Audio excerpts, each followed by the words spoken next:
Welcome, welcome, welcome everyone to Sister Wives with Mary Jane K. Today, I'll be giving my commentary on Sister Wives, Season 17, Episode 12, Life After Polygamy. First of all, Janelle is the real MVP, showing up early and bearing copious amounts of coffee. That woman is a rock star, and she loves Christine unconditionally like a sister. You can feel how genuine her love is and how strong the bond is between Janelle and Christine. Janelle knew this would suck to wake up at the ass crack of dawn for this goodbye to a woman who raised kids with her, who was an ally in the family and like a sister to her for decades. She knew she was saying goodbye to her sister and also to a huge chapter of her life, maybe even the book, she said. So maybe Janelle is leaving. Maybe she already has, allegedly. She's maybe closing that book and not just the chapter. Janelle knew this would be hard. It would be hard on her. It was emotional. It was sentimental. It was sad. And yet she came bearing coffee and being Christine's biggest cheerleader. She set her own emotions aside to be there for Christine. This episode, we also saw what real tears look like. Janelle, who rarely shows emotion, cried. She was sad about Christine moving away, the heart of the family. I always refer to Christine as the heart of the family because it's just so evident. And this episode, Janelle said Christine was the heart.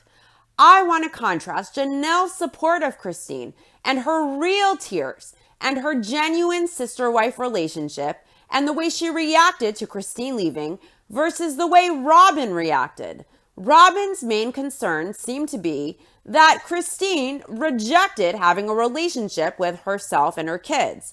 She was milking it, saying she guesses she will just stay out of Christine's way if she's there, when truly is over, as if Christine is the high school bully, shoving Robin in a locker and stealing her lunch money. Oh, I guess I'll stay out of her way. We all know Christine is this mature, grown woman. She is all class and grace and diplomacy.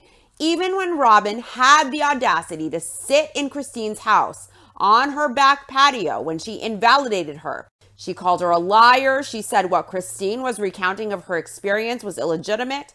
Despite Robin's classless, immature behavior, Christine maintained civility and understanding and diplomacy during that conversation. In fact, she was the picture of composure and strength, and she didn't even shed one tear. And this is her divorce, yet Robin was scrunching up her face, trying to squeeze tears out, blubbering away. We know Christine's character. She will always be civil and kind to everyone, even if just on a surface level. She would never expect Robin to hide from her if she were in her home or if she ever encountered her. That is some childish shit, and it makes Robin look pathetic and immature to say that she would stay out of Christine's way or avoid her if she saw her. She made that statement as if Christine would prefer Robin to hide from her in her own home when that's not the case. And it just shows the mental state and low maturity level we are dealing with Robin. Everyone knows Christine is civil, she's classy, she's mature. She isn't an obsequious goblin like Robin. Christine would never avoid Robin, especially in her mansion, if she was going to go there. So why would Robin be so immature as to suggest that she would avoid her? It's very childish. Why is it that Christine can be civil to Robin when Robin completely disrespected her in her home, but Robin feels she should avoid Christine if she visited her mansion when truly was over? Is that her guilt talking or her immaturity?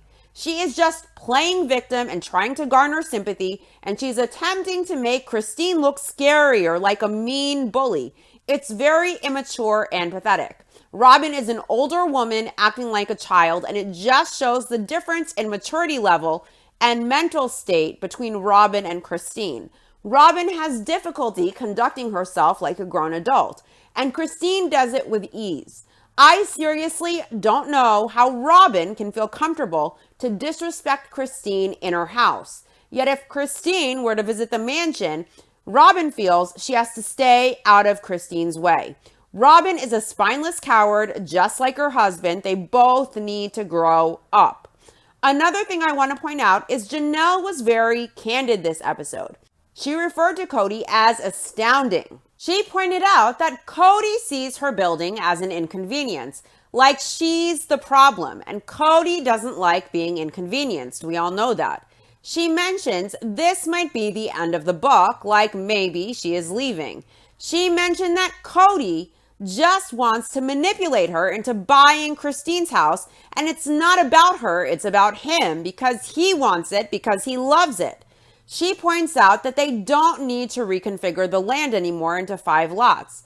Christine has left, yet Cody insists on it on purpose to delay things intentionally. She points out that Cody doesn't care that she doesn't have a house. He has his house with Robin. She has had it with Cody, and she even admitted that Cody thinks he is some real estate guy who will build rentals. Everything we all think the wives and kids have been confirming very openly. I hate watching the train wreck, the suffering, the cruelty, the unfairness, the emotions, the toxicity. But after watching for seasons and seasons and seeing Cody's behavior and the royal family's behavior, to see it just at least be recognized openly in the family, and to see these people we kind of become invested in speak the truth, it's satisfying. Because I'm sure a lot of us saw Cody's deal from the start, right from day 1, episode 1, season 1. But to see Christine leave and to see Janelle fight for this asset for her kids so she can leave, it's wonderful that they get to be free of this guy and free of feeling like less than. It's good to see Janelle and Christine take control of their lives, their fulfillment, their happiness, and to see them go forward to have a life they deserve, that they can feel good about, that they can feel fulfilled in, without the toxicity in their life, free of those chains, finally able to breathe. It's crazy to me the way Cody looks through his wives. He doesn't see them or care about their wants or needs. He doesn't care about his kids. Cody is just all ego, all me, me, me. His convenience comes first. His wants come first, above everyone else. He's selfish. He is so resentful and so incapable to own his choice to be a father and a husband in a plural family that he thinks it's okay to treat everyone around him like shit. He thinks it's okay to treat them as less than if they don't stroke his ego or bend the knee. He doesn't see his blessings, and he has a lot. He is surrounded by love and family. He has homes, he has cars, he has kids, good food, nice clothes. He has everything some people only wish they could have. And rather than see the blessings surrounding him, rather than him saying thank you and feeling that gratitude, he is filled with resentment, angry about his choice to have a plural family. He's angry that it's not easy, that it's inconvenient. He's angry that people won't just bend the knee just to make this choice that he regrets easier for him and more convenient for him. These women, his wives and his kids, they're his family and they deserve more. Without them, Cody would be nothing. He would have nothing. He would have no fame, no TV show, no TLC paycheck, no new sports cars, no new Rolex watches, no trips to Victoria's Secret with Robin, no mansion, no nanny, no love, no kids, no wives, nothing. The only reason Cody has that mansion he lives in or those nice cars in his driveway are Janelle and Mary and Christine. That house Robin lives in, the mansion, was paid for with Janelle's money and with Mary's money and with the joint family account money. What money from that was Robin's? Cody now thinks that he can hold Janelle's situation over her head. He said he isn't going to break his back for her to build or pay for the land because he feels disrespected over COVID. Every human being deserves respect, but Cody doesn't behave in a way that would encourage any type of respect whatsoever. He's lazy, he's selfish, he's arrogant, he isn't self-aware, he isn't very intelligent, but he thinks he's Einstein. This guy is a total nut. He wants respect, he needs to be respectful. He disrespects his wives and kids constantly. He treats his presence as a father and a husband like a conditional reward for good behavior. He couldn't go to his daughter's surgery because of his COVID protocols, yet he was able to officiate his friend's wedding. Can we respect a loser who doesn't go to his kid's major surgery? Can we respect a guy who tells his wife to be nicer to his favorite wife and then maybe he'll agree to sleep with her? This man says his family are an obstacle to his goals in life. He doesn't do anything that would incline anyone to respect him. He behaves like trash. He treats his family, his wives and kids as less than. He disrespects everyone. He is absent with everyone other than the royal family. The only people he invests in are the royal family, who enable him in his toxicity. They obey him just to keep him stable and mellow. Everyone has to bow to him and stroke his ego and walk on eggshells. He's a fragile, spineless, egotistical coward. He isn't there doing what he should as a father and a husband. He allows the mother of 6 of his kids, Janelle, who was the primary breadwinner for years, who supported the family and fed the family and housed the family and helped clothe them and on, to be in an unstable situation, knowing he could let her use the joint family account just like he allowed Robin and Christine to use that account to secure a home. He could allow her to use that account to get a home or pay off the land. Yet he refuses, and he also creates intentional delays to prevent Janelle from having the assets she wants. Janelle paid for the majority of Robin's house. Cody and Robin would not be there if not for Janelle and Mary, of course. And now Janelle doesn't have a home and she wants to build. And Cody wants to punish her by not helping her or extending her the same options as his other wives had to secure a home, as punishment for her disrespect during COVID. Cody is disrespectful, he's abusive, he's manipulative, and Cody is toxic. I don't know how the fuck this idiot sleeps at night knowing he is holding this woman's security and stability over her head. He knows she needs an asset to her name in order to leave. He knows she needs a roof. And after all she did to financially support him and his family for years and years, and to pay for his roof with Robin, he wants to now use this opportunity to put Janelle in a position where he punishes her for her disrespect during COVID or her refusal to live like a hostage in her own home in order to obey his protocols. To Cody, respect isn't respect. It's obedience and compliance. I have never seen anyone publicly disrespect their family and their kids, their wives, the mothers of their kids, as much as Cody. If he wants respect, he needs to learn what respect means and give it. Cody is always asking his family to give him things he doesn't give them. He claims to feel unsupported by his wives. He feels disrespected. When does Cody support his wives? When does he respect them? Cody feels entitled to things he doesn't give others. How is it respectful to, out of ego and out of anger and revenge, tell cameras? Janelle needs someone who will back her and support her to get this going. I'm not that guy because I feel disrespected because of COVID. Janelle struggles to respect me. How can she respect him? For decades, she paid for this huge plural family. She fed everyone. She paid the bills. Without her, the family would probably be homeless. She did her part as the primary breadwinner for years. Now, she just wants to build. She just wants her asset, and she paid for Cody and Robin's mansion for a huge portion of that house. She now needs Cody to step up for her, reciprocate, and instead of doing that, he is focused on punishing her for her disrespect and teaching her not to be disobedient.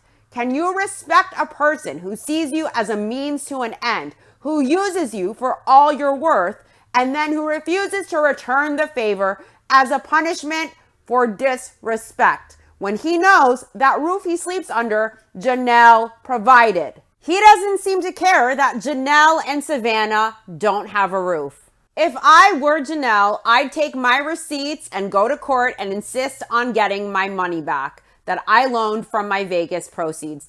Actually, seriously, I wouldn't have ever chipped in for Robin's house, period, if it were me, and I would get the fuck out. This man took from Janelle all he could, and he would have no mansion without her. And now she needs a home and an asset to her name. And now he is using this opportunity to punish her for her disrespect. I don't know how Janelle stays diplomatic. I think she is too good for Cody. She's too pretty. She's too smart. She's too mature. She's too motivated. And I just don't know how Cody can look at her after all she gave this family over the years and all she sacrificed and feel he has a right to do this to her and punish her and hold her security and having a home over her head when she paid for his mansion and she paid for his family for years. He should feel ashamed of himself. This guy is a user, he's a manipulator, and he's nothing but a used car salesman. Janelle is way too good for him. I hope she gets her affairs in order. I hope she gets her asset so she can leave and move forward in her life. Cody is a user. He will suck everyone dry and then abandon them when he takes the last drop. Truly, the only person who deserves a man like him is Goblin. And Goblin and Cody are definitely cut from the same cloth. They're both users, opportunists, manipulators, and toxic trash. I can't wait till Janelle leaves and Christine and Janelle and the kids have a show. A show without the toxicity of Cody, Robin, and their kids. That would be so amazing, and fans would really love to see the lives and the successes of these amazing women who move forward and shine brightly without the chains of toxicity holding them down. Let's get into the episode, season 17, episode 12, Life After Polygamy. Christine is moving today. She is stoked. She is moving. She is so excited to move to Utah. It's sight unseen, the rental that she got, but it's brand new. McKelty did a walkthrough and she says Christine will love it. A week ago, Christine got an offer on her house, but it fell through today as they are loading up the truck. So people are coming today to see the house. They are loading up everything. Mitch is there, Aspen's husband, and Maddie and Tony, and of course, baby Avalon. I love how everyone pitches in to help. And we know Garrison was also there helping. And this episode, we see again Janelle, the MVP, there early at the ass crack of dawn in the morning, bringing the coffee to everyone, saying goodbye.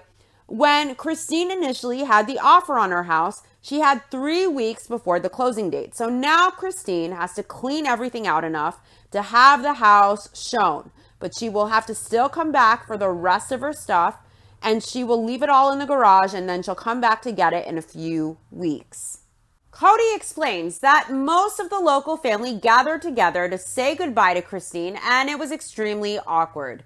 They flash back to the goodbye from hell as Robin, in her morning shirt and heavy eye makeup with the wrong color blush, says it was awkward and horrible. Maybe Robin should ask herself why she, Cody, and the rest of the Dementors made that goodbye extra horrible on Christine. Robin, sadly playing the victim in confessional, says she has no idea what to do with it. She says Christine doesn't want a relationship with herself or her kids. This woman really feels entitled. And rather than prioritizing Christine and her emotions, since it's her divorce after all, Robin prioritizes herself and how she perceives that Christine has rejected her and her kids. That never happened. Robin has a warped sense of perception of everything. She always perceives that she and her kids are the wronged ones, the rejects, the outcasts. And it just makes Robin look pathetic with a capital P. No one feels sorry for her. She isn't a victim of the family, and she isn't Christine's victim. Christine never said never. She just said for right now she needs space. Maybe in the future they can hash things out. And she said she was open to attending family reunions. Christine was very graceful and classy and diplomatic with Robin. And now Robin wants to try to manipulate the situation and throw the perceived rejection of herself and her kids in to try to garner sympathy. But all it does is it shows everyone how manipulative she is and how selfish she is and how stuck she is in her victim mentality because of her own paranoia and delusional thinking. Robin has her mom telling her, poor baby, you poor soul, you're the Brown family scapegoat. Oh. And Robin perpetuates the idea that everyone rejects her to Cody. It's probably a constant in her household. So Cody gets defensive over Robin. He gets protective, and then it breeds even more resentment in Cody towards his wives and kids, and it creates more problems in his relationships with his other kids and wives. It just makes Robin look very unwell. Yet she keeps at it. She hears things wrong, she twists things, she misperceives, and all she has succeeded in doing is making it clear that Christine was the Brown family scapegoat. Christine was blamed for all of Cody's bad relationships with his kids when it has zero to do with Christine. Cody's relationships with his kids are all on Cody and his choices. And Robin suggested that maybe Christine influences the kids against Cody. Robin knows that she is the favorite wife. She knows she has no more debt to speak of, plus an over $1 million asset in her name with Cody, plus the land at Coyote Pass. And her kids get health insurance through Cody. They get his name listed on their birth certificates. They get inheritance rights. And Robin is legal wife. Should Robin leave, she gets half of everything Cody is tied to. She leaves with over $1 million easy. She would leave with zero debt when she came in with so much debt that it was equivalent to the price of a luxury car. She leaves with valuable assets. Her kids have security and stability and a roof over their heads. She has more than any other wife has. Janelle was the primary breadwinner. She put blood, sweat, and tears into all the family has now. For years, she put in work and she has nothing to show for it and nothing to her name. She has not one asset to her name, yet she basically more or less paid for Robin's mansion. Robin doesn't do any work other than filming, but she has the lion's share of the finances. We learn Mary gave Robin money from her Vegas proceeds. Janelle gave Robin half of the proceeds from her Vegas house. And Robin also took a huge chunk out of the family account that was probably contributed to mostly by Janelle, considering she was the primary breadwinner. Yet now, as Janelle desperately tries to build or secure an asset for herself, she is being prevented. She isn't allowed to rely on the joint family account that she was a main contributor to. Robin was extended that option, and so was Christine when they wanted to buy homes. But when it comes to Janelle, Cody forbids it. Janelle's land might be paid off, but because Cody wants to reconfigure the lots on Coyote Pass, all the parcels have to be paid off so the land could then be resurveyed to make the 5 lots that they don't even need. Cody claims it's to make money. I think it's just to delay Janelle because he has no intention of building there. Christine is no longer involved, and Janelle's home fits into her parcel the way it is already divided, and it would also fit if they divided it into 5 lots. But Cody insists, no, they must resurvey the land. They must have 5 lots for profit, like he's some type of real estate guru wannabe. Janelle could build if Cody dropped the resurveying of the land into 5 lots. There really is no need to do that, but he insists intentionally to delay Janelle because I really don't think Cody has any intention to build homes there. He might build rentals there to try to make money. He thinks he's some type of real estate tycoon. Cody wants to make excuses, and he wants to hold Janelle's homelessness, security, and stability over her head after all she has done for him and the family. I think Janelle wants to leave, but she can't peace out without an asset for her kids. She is the one who built the family, who provided financial security so everyone could make ends meet. And now Cody and Robin want to do Janelle dirty. I think Cody has always had zero intention of building. He doesn't want to pay off the land. He doesn't give a fuck about having 5 lots. I knew the day he walked into Christine's house to have that conversation with his wives about the in the trees or out of the trees. When he got back from his lawyer and he was giddy in a mania, he said the lawyer suggested they could just build rentals and make bank. That's what Kotex wants to do. He's happy in his mansion with Robin. I don't think he wants to leave it. He doesn't give a fuck that Janelle has nothing to show for her sacrifice to the family. He got all he could out of Janelle and Mary to pay for the goblin's lair, and he's happy where he is. Cody thinks he's special to live in a big house, to have that new black two-door sports car he had this episode, to have a nanny, to have nice stuff. Let me explain something here. I grew up in much nicer homes than even Goblin's mansion. We had nannies, we had everything. Now that was a long, long time ago, but let me tell you something. Money does not buy happiness. Money does not buy health. Money does not buy love. Money does not buy class. Money does not buy peace of mind. Money really doesn't buy anything that's really that valuable in life. What is meaningful when you die? What do you take with you? Do you take the mansion? Do you take the sports car? Do you take the Rolexes? If God exists, he does not care about the material wealth that you have on earth. God cares if she is up there. And I say if, because really I don't know. If she is up there, she is about your heart, your soul, your mind, and your conscience. If there is a greater power, some kind of greater power in the universe, they're not going to care about your earthly material things. They're going to care about your heart. They're going to care about your soul. They're going to care about your mind and your conscience. And if you are rich in coins, but poor in the contents of your character, that money, those coins, that house, that car will not make you happy. It will not give you peace. It will not give you health. It will not give you love. It will not give you contentment. So Robin and Cody can sit in their lair paid for off the backs of Janelle and Mary and the family account, and they can whine and bitch about being the victims of this or that. But really, their fear, their paranoia, their delusions, their false and inaccurate perceptions, the hate and the resentment they exude show money can't buy happiness. Money can't buy well-being. Money can't buy mental health. And it shows how pathetic they are, how conscienceless. How can they sit in their mansion that Janelle bought with her hard work on their asses or going to Victoria's Secret knowing they owe Janelle? And they got this life that they live off of her as she struggles to now have a home. And rather than pay her back or Cody extending the same option of allowing her to use the joint family account to secure a home or pay off the land, he wants to delay the process with bullshit, insisting on 5 lots, forbidding Janelle to use the family account when his other wives got that option.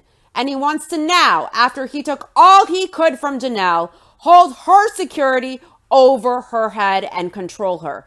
That's how sick this guy is. That's how low his morals are. He doesn't want to see all his wives and kids do well. He wants to take all he can for himself and Robin and her kids. He wants to live large, and he will allow his other wives and kids to suffer, who gave him all he has now, just to try and gain control for his ego. It's sick. And again, I want to reiterate this. Christine did not reject Robin. A big reason Christine left Cody was that it was blatantly obvious he has a favorite wife and kids, and he treated that wife and kids differently than Christine and her kids, and it hurt her kids. So as Robin is boo-hooing and scrunching up her face, doing her thin-lipped frowns, trying to milk out a drop of a tear, whining about Christine not wanting to know me and my kids, let's remember that's not what Christine said. And Robin is doing all of this because she has a victim mentality, unstable emotions, an immature mindset, and no ability to see past her point of view. If she really cared about Christine, she would acknowledge that Cody invests differently with her and her kids.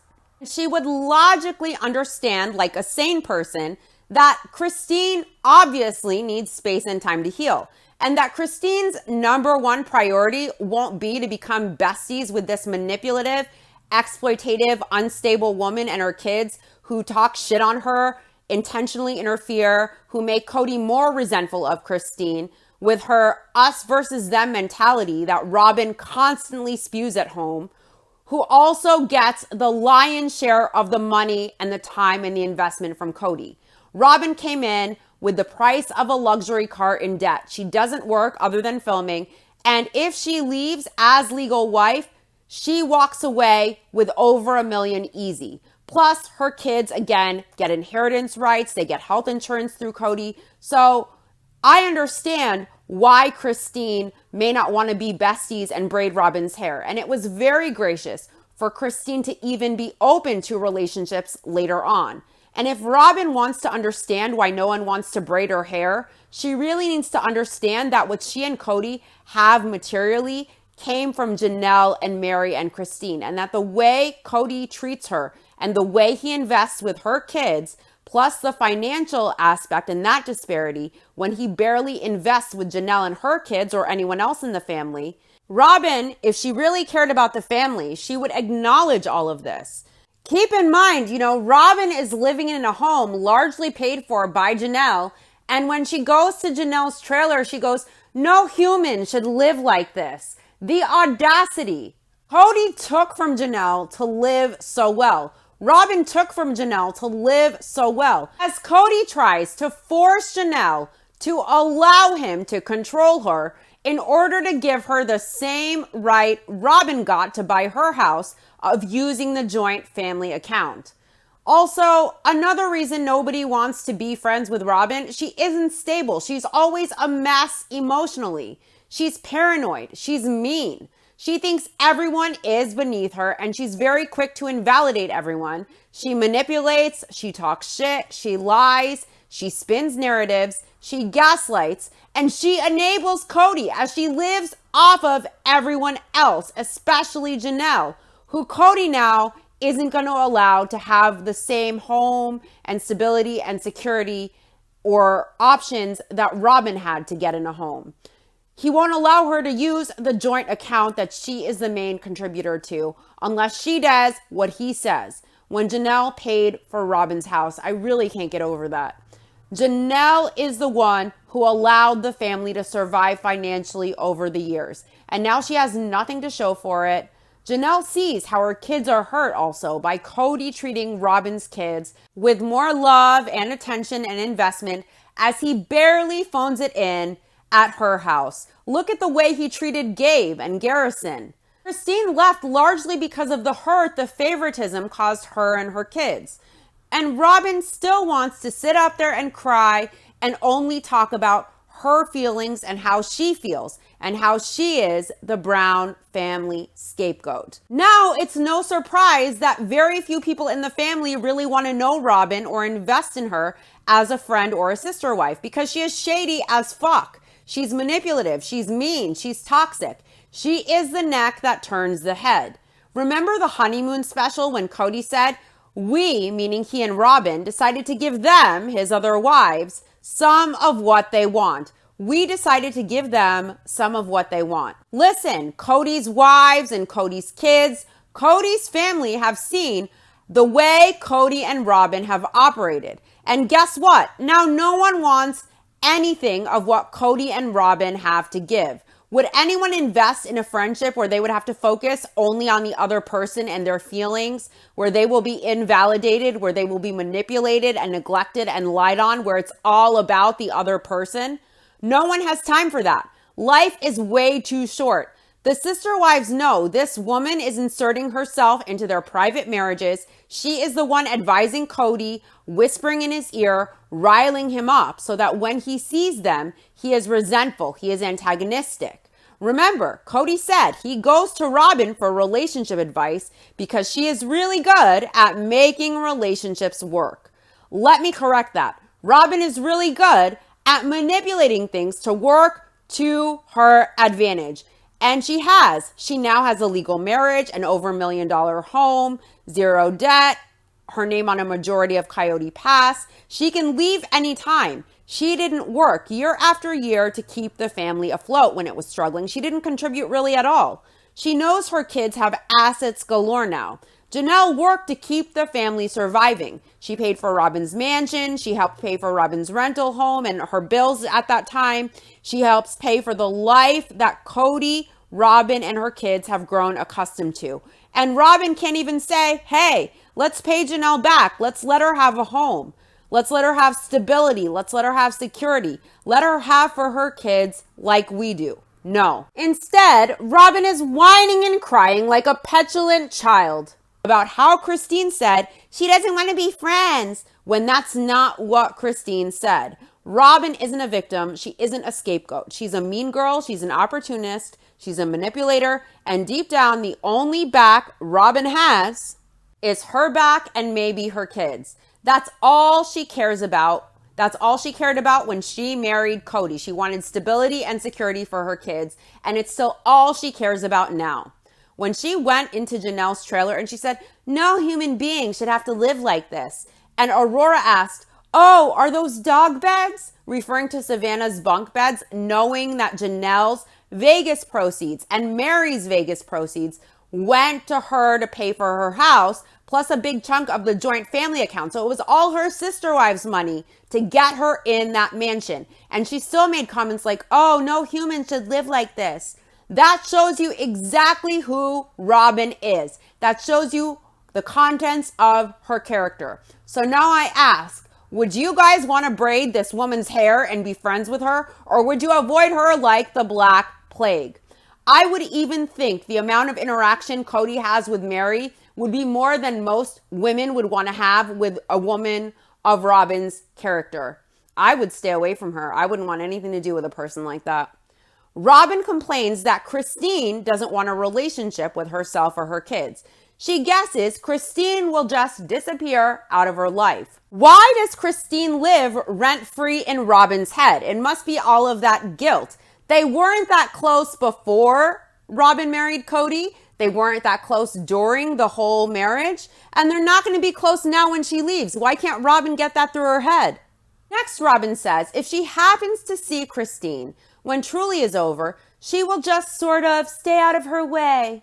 Do you see how stupid this woman is and how she really is trying hard to make it look like she is an innocent victim and Christine is this mean girl? And I love how she says, if Truly is over, which when does that ever happen? She doesn't even have a room in that mansion.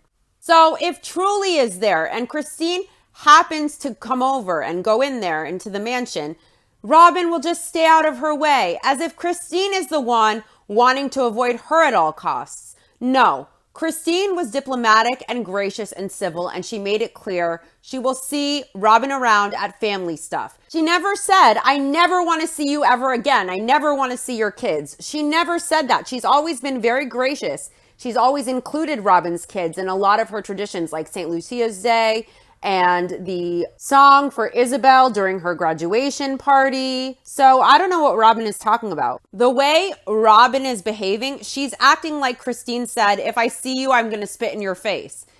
It's ridiculous. It's so dramatic. It's very immature. It's like junior high level mentality. She said, I just need space for now. I'll see you around later on. Christine is so classy and diplomatic. She's always going to be kind. See how extra Robin is being intentionally? She pities herself. She feels sorry for herself, and she wants the world to feel sorry for her as if she is a victim. Instead of being a mature adult and really accepting and appreciating Christine's grace and diplomacy and her acting like a mature adult, she wants to moan and whine and say, woe is me. This is Christine's divorce. And let's not forget, just a few days ago, she was up there calling Christine a liar and invalidating the fact that Christine was divorced and saying that Christine communicating with Cody a lot in the past year was illegitimate because they never communicate. Would you want to be friends with someone that calls you a liar and talks shit on you behind your back? This is so ridiculous. This is Christine's divorce from Cody. Robin never mentions Christine's feelings or what Christine goes through. Instead, she called her a liar. She then said something Christine said was illegitimate about her communicating with Cody. She invalidated Christine feeling divorced. She tried to make it look like Christine was invalidating their religion. She is no longer a part of that religion. No sane person wants to be friends with a woman who has been through an abusive, rocky marriage and divorce, also who knows what it feels like, who looks you in the eye as you recount your experience, and who will attempt to invalidate your truth and your experience and your kids' experience, all for the sake of trying to make herself look and feel better and her husband look and feel better. How a woman can look another woman in the eye having been through her experience, and invalidate her and not have compassion, knowing those feelings, having experienced them in the past. How Robin can look Christine in the eye and call her a liar and call her untruthful just to make herself feel better. I don't know. It just shows her character. It's very inauthentic. All of the enabling Robin does and the diarrhea spewing Cody does, it only makes them look like unstable jagaloons, really, who are not playing with a full deck. Robin wants to call Christine illegitimate and a liar and then cry about Christine not wanting to braid her hair. Robin is supposedly a mature, older woman, and she's sitting there crying about Christine saying she needs space after her divorce. Robin is a woman who will not hesitate to do all of her sister wives dirty for her own personal gain, living large off of her sister wives' blood, sweat, and tears as she sits on her flat ass. She is not a woman anyone would trust or really want to know too deeply, and it's really a hardship to have to carry around that holy water and that garlic necklace and that crucifix for any time you do have to interact with her. Who wants to be best friends with a woman who talks shit on you to your husband, making your private relationship with your husband and your marriage worse? Who wants to be friends with a woman who feels entitled to insert herself and give the husband piss poor advice that will work to her advantage? So every time we see Robin crying about Christine not wanting a relationship, just remember they were never close. So all the hysterics are her victim mentality and her instability. And Christine never said that. She never said she wasn't open to seeing her. She said she would do family reunions and they were fine. She never said, if you see me, stay away. Robin really wants everyone to love her and think she is the best, smartest, prettiest, kindest person in the world. And just like Cody, when people don't see Robin the way she perceives herself and the way her parents have enabled her to feel about herself, she has a coronary. She cannot stand it. She just doesn't get how people can be so mean, how people can reject her. Look at Robin's actions and look at her words. Look at where she is now versus when she came into this family, and where the sister wives are now versus where they were when Robin entered the family. And ask yourself, is this woman a victim, a scapegoat, a rejected outcast? Or is this woman narcissistic, selfish, manipulative, and toxic? Is she in it for herself or for the family? Ask yourself, if you were a sister wife and there was a favorite wife who lived off your back as you had nothing, who constantly was immature and needy and emotionally unstable and invalidating and manipulative and toxic, if you would like to sit and braid her hair and sing Kumbaya. I never hear Robin once mention Christine, and it's Christine's divorce. She never mentions Christine's new life or Christine's well-being or being concerned with Christine being fulfilled in life.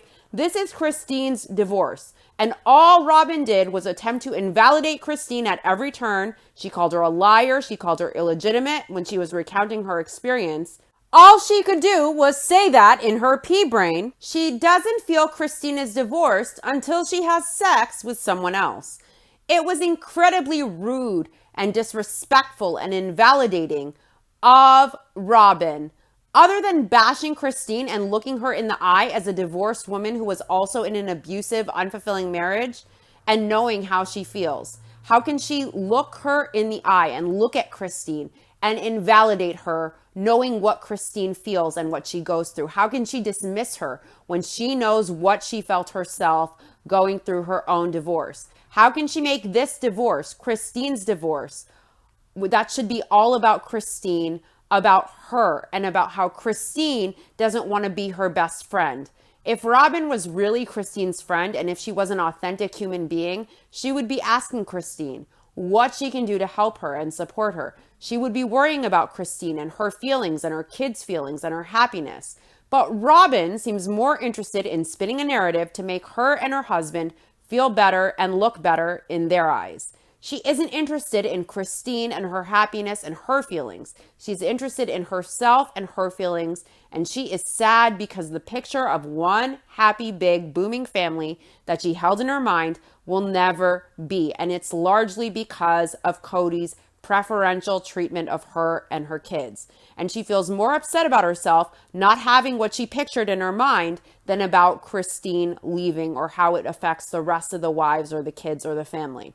If Robin really cared about having one big happy family, she would have done her damnedest to make sure she was not getting preferential treatment and that her kids were also not getting preferential treatment to the point where everyone else in the family is neglected. If Robin cared about her relationships in the family and she wanted to put the family first, if having one big happy family like she pictures in her mind was her priority, she wouldn't live in that mansion paid for by Janelle, Mary, and the family joint account. As Janelle struggles to own just one asset in her name, and she doesn't even have a roof over her head. Robin didn't work for that money that bought the roof over her head. That money came from others' blood, sweat, and tears, particularly Janelle's, who is now homeless. Robin should feel ashamed, and if she really cared about the family, she would admit the truth that she is the favorite wife and that her kids are the ones who get more investment from Cody. And she would also admit that she took all she could financially from everyone. And she would encourage Cody to give her and her kids less so others in the family can have more, so things can be done fairly and equally across all the households. She would also encourage Cody to pay Janelle back.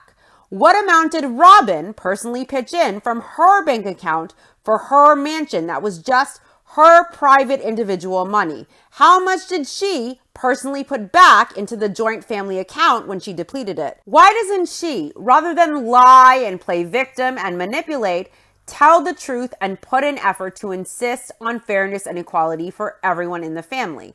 Is Robin willing to take less so everyone gets equal?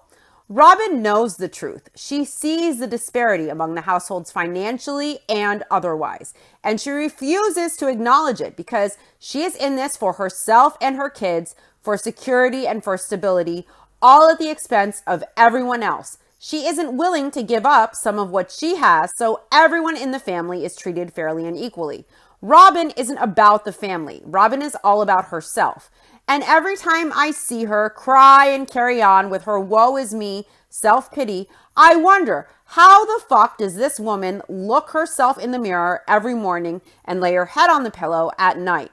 She is the original mean girl. Remember, she knew Janelle paid for most of her house, and she knows now Janelle is in an RV, and yet she had the gall to make a comment, no human should live in a trailer. Yet Janelle is the one who largely paid for that roof over her head, that mansion that she sleeps in, that she gets half of if she leaves the family.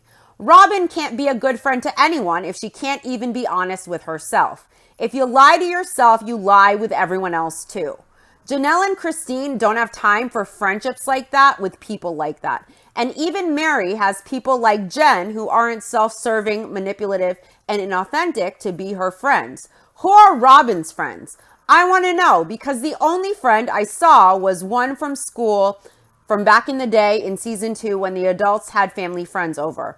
If Robin wants to show she is all about the family, she can start now by paying back Janelle what Janelle gave her, half the proceeds of her Vegas house. She can get a job to contribute to the family other than filming like everyone else to pitch in to the family joint account that she depleted. She should stop making everything about herself and her emotions. Christine's divorce is about Christine and it's about Cody. It's not about her.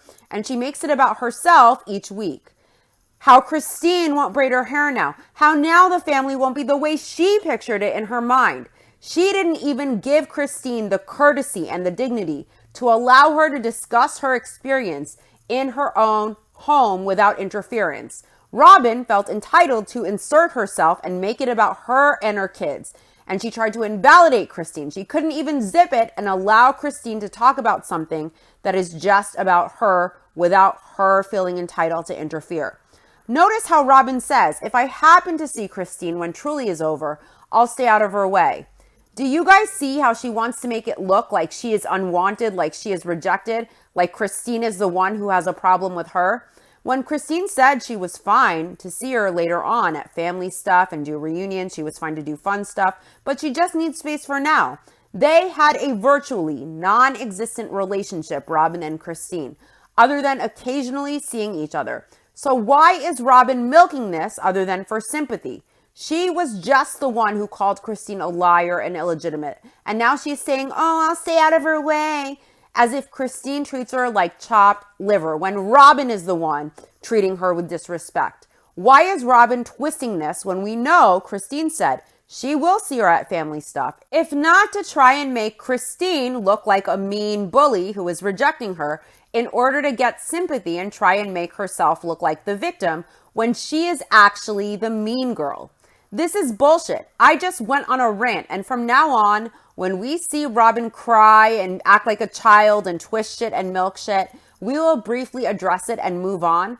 But once and for all, I want to drive home how Robin is trying to twist and manipulate this, and it's so transparent now that I don't need to harp on it anymore. But she just sucks as a human in a major way, and her behavior speaks for itself. Her actions speak for themselves. But the thing is, when you tell a lie enough over and over and over and over, sometimes people start believing it. And I know we are all smart over here and we know what's up and we see Robin's behavior and it says it all. She's a very annoying person, a very rude and disrespectful person, and an authentic person and a manipulative person. And it's pathetic just based on what we see on the show. The way she said, I'll just stay out of her way. You know what? Yes. Please do. Stay out of Christine's way. No one wants to interact with her. No one wants to be around her. No one wants to talk to her. Very few people in the family return her phone calls. Very few people want to deal with her because people who do deal with her are probably wondering, what will this woman misperceive next? What will she twist next? Where will this goblin stick the knife? No one has time for it. No one should. Guess what? We only have one life. We only have one go round. Who wants to spend time from their life around a woman like that? Now, maybe there is reincarnation. I don't know. Could be, could not. It's very possible, though, that this life, in whatever body we are in whatever family we are in whatever life we get now, with whatever cards we get, that this is all there is. So do you want to spend this time in the company of a woman like that? I wouldn't. Frankly, the person I like to chill with most is myself, and I like stuff chill, I like stuff simple, I like stuff easy, I like good vibes, I like good energy. Now, typically, if I encounter a person who gives me goblin vibes, I know right away, and I'm kind, I'm nice, I'll be civil superficially, but that person isn't going to get anything more from me, and they're not going to get in my life because I do not have just even 1 second to give a person with that kind of energy. We have to have discernment when we meet people, when we see people. If you feel in your gut some inkling or some type of hesitation, listen to that. Not everyone who is friendly to you is your friend. Be discerning, listen to your gut, listen to your intuition, and trust it.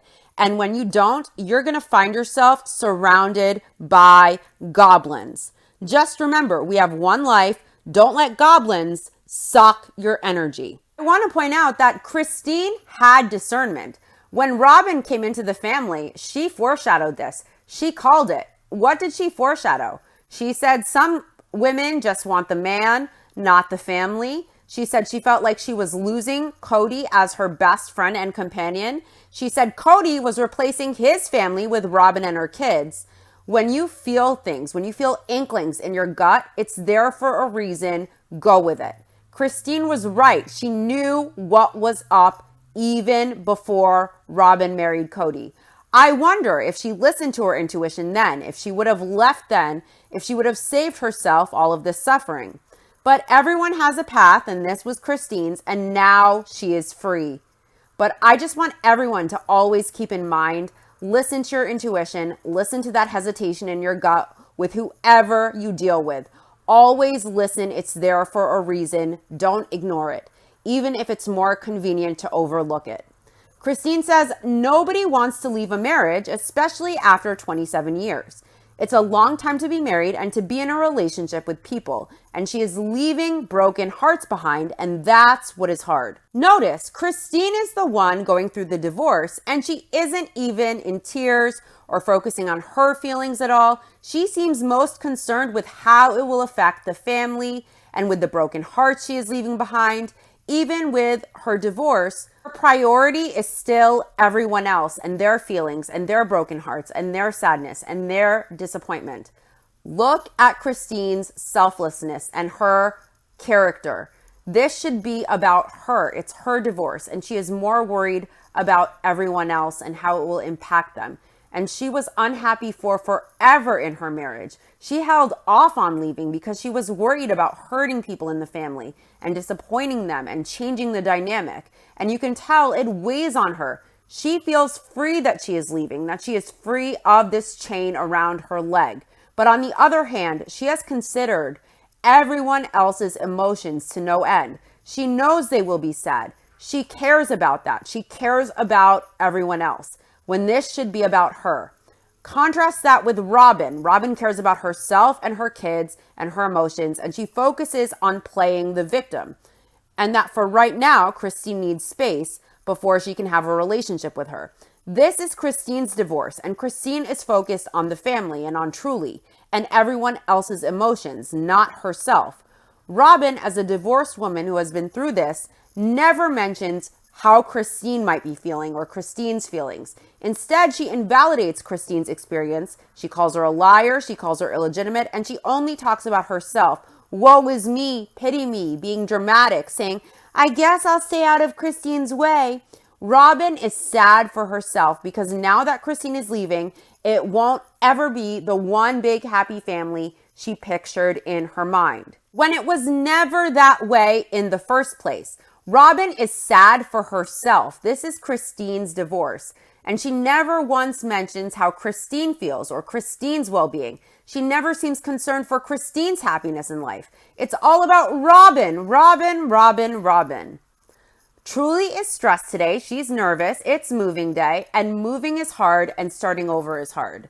Christine knows that she's moving Truly to a better life, and she's fully confident that she is moving Truly to a better life. But Truly doesn't know that yet. In confessional, in quote, tears, unquote, Robin says, it's really hard to be optimistic when a bomb just went off and blew up all of your hopes. She says the collateral damage will last for generations. Let's be realistic. Cody was never around at Christine's on a regular basis, even before COVID. Their relationship was bad since Vegas, even before Cody was as absent as a husband and a father. The hurt wasn't just Christine seeing Cody pick a favorite wife that he invested in and loved the way that she deserved to be loved. It also hurt her kids to see the way Cody invested in Robin's kids with so much more attention and attunement and communication and love. And he invested much less in Christine's kids, and it hurt them. So Christine was pretty much living like a single mom for years in an unhappy, non-fulfilling marriage with no communication, with no intimacy, and with no real connection with a guy who came by as an obligation just to phone it in and turn in his math homework. It was a loveless, sexless marriage. And now her kids were also affected by Cody's favoritism towards Robin's kids. And they suffered too, seeing that disparity. Cody wasn't a big part of their life. He focuses solely on Robin and her kids, to the detriment of all the relationships in the family, and to the point of being absent and neglecting all of his other kids. And so this divorce didn't change much for Christine at home with her kids.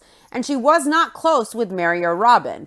She is close with the kids in the family, particularly Janelle's, and with Janelle. And that will remain, and they will keep that bond for life. She wasn't that close with Cody or Mary or Robin or Robin's kids. And it's going to stay that way. It will stay as it was. But it's a huge change as far as Christine making a new life in Utah. But it's not a huge change really overall to the relationships in the family. And her solid relationships with Janelle and the kids will never change. They still are all involved and invested in each other's lives, and that will hold strong for generations to come. Robin feels guilty. I really think her fixation on Christine and the obsession she has with her is because she knows the favoritism she and her kids receive is a major factor in Christine leaving. And Christine even said, point blank, Robin matters more to Cody than I do. My kids matter less to Cody than Robin's. She feels guilty even though she will never admit to being the favorite wife. So now she wants to fake cry and blubber and talk about the effects for generations.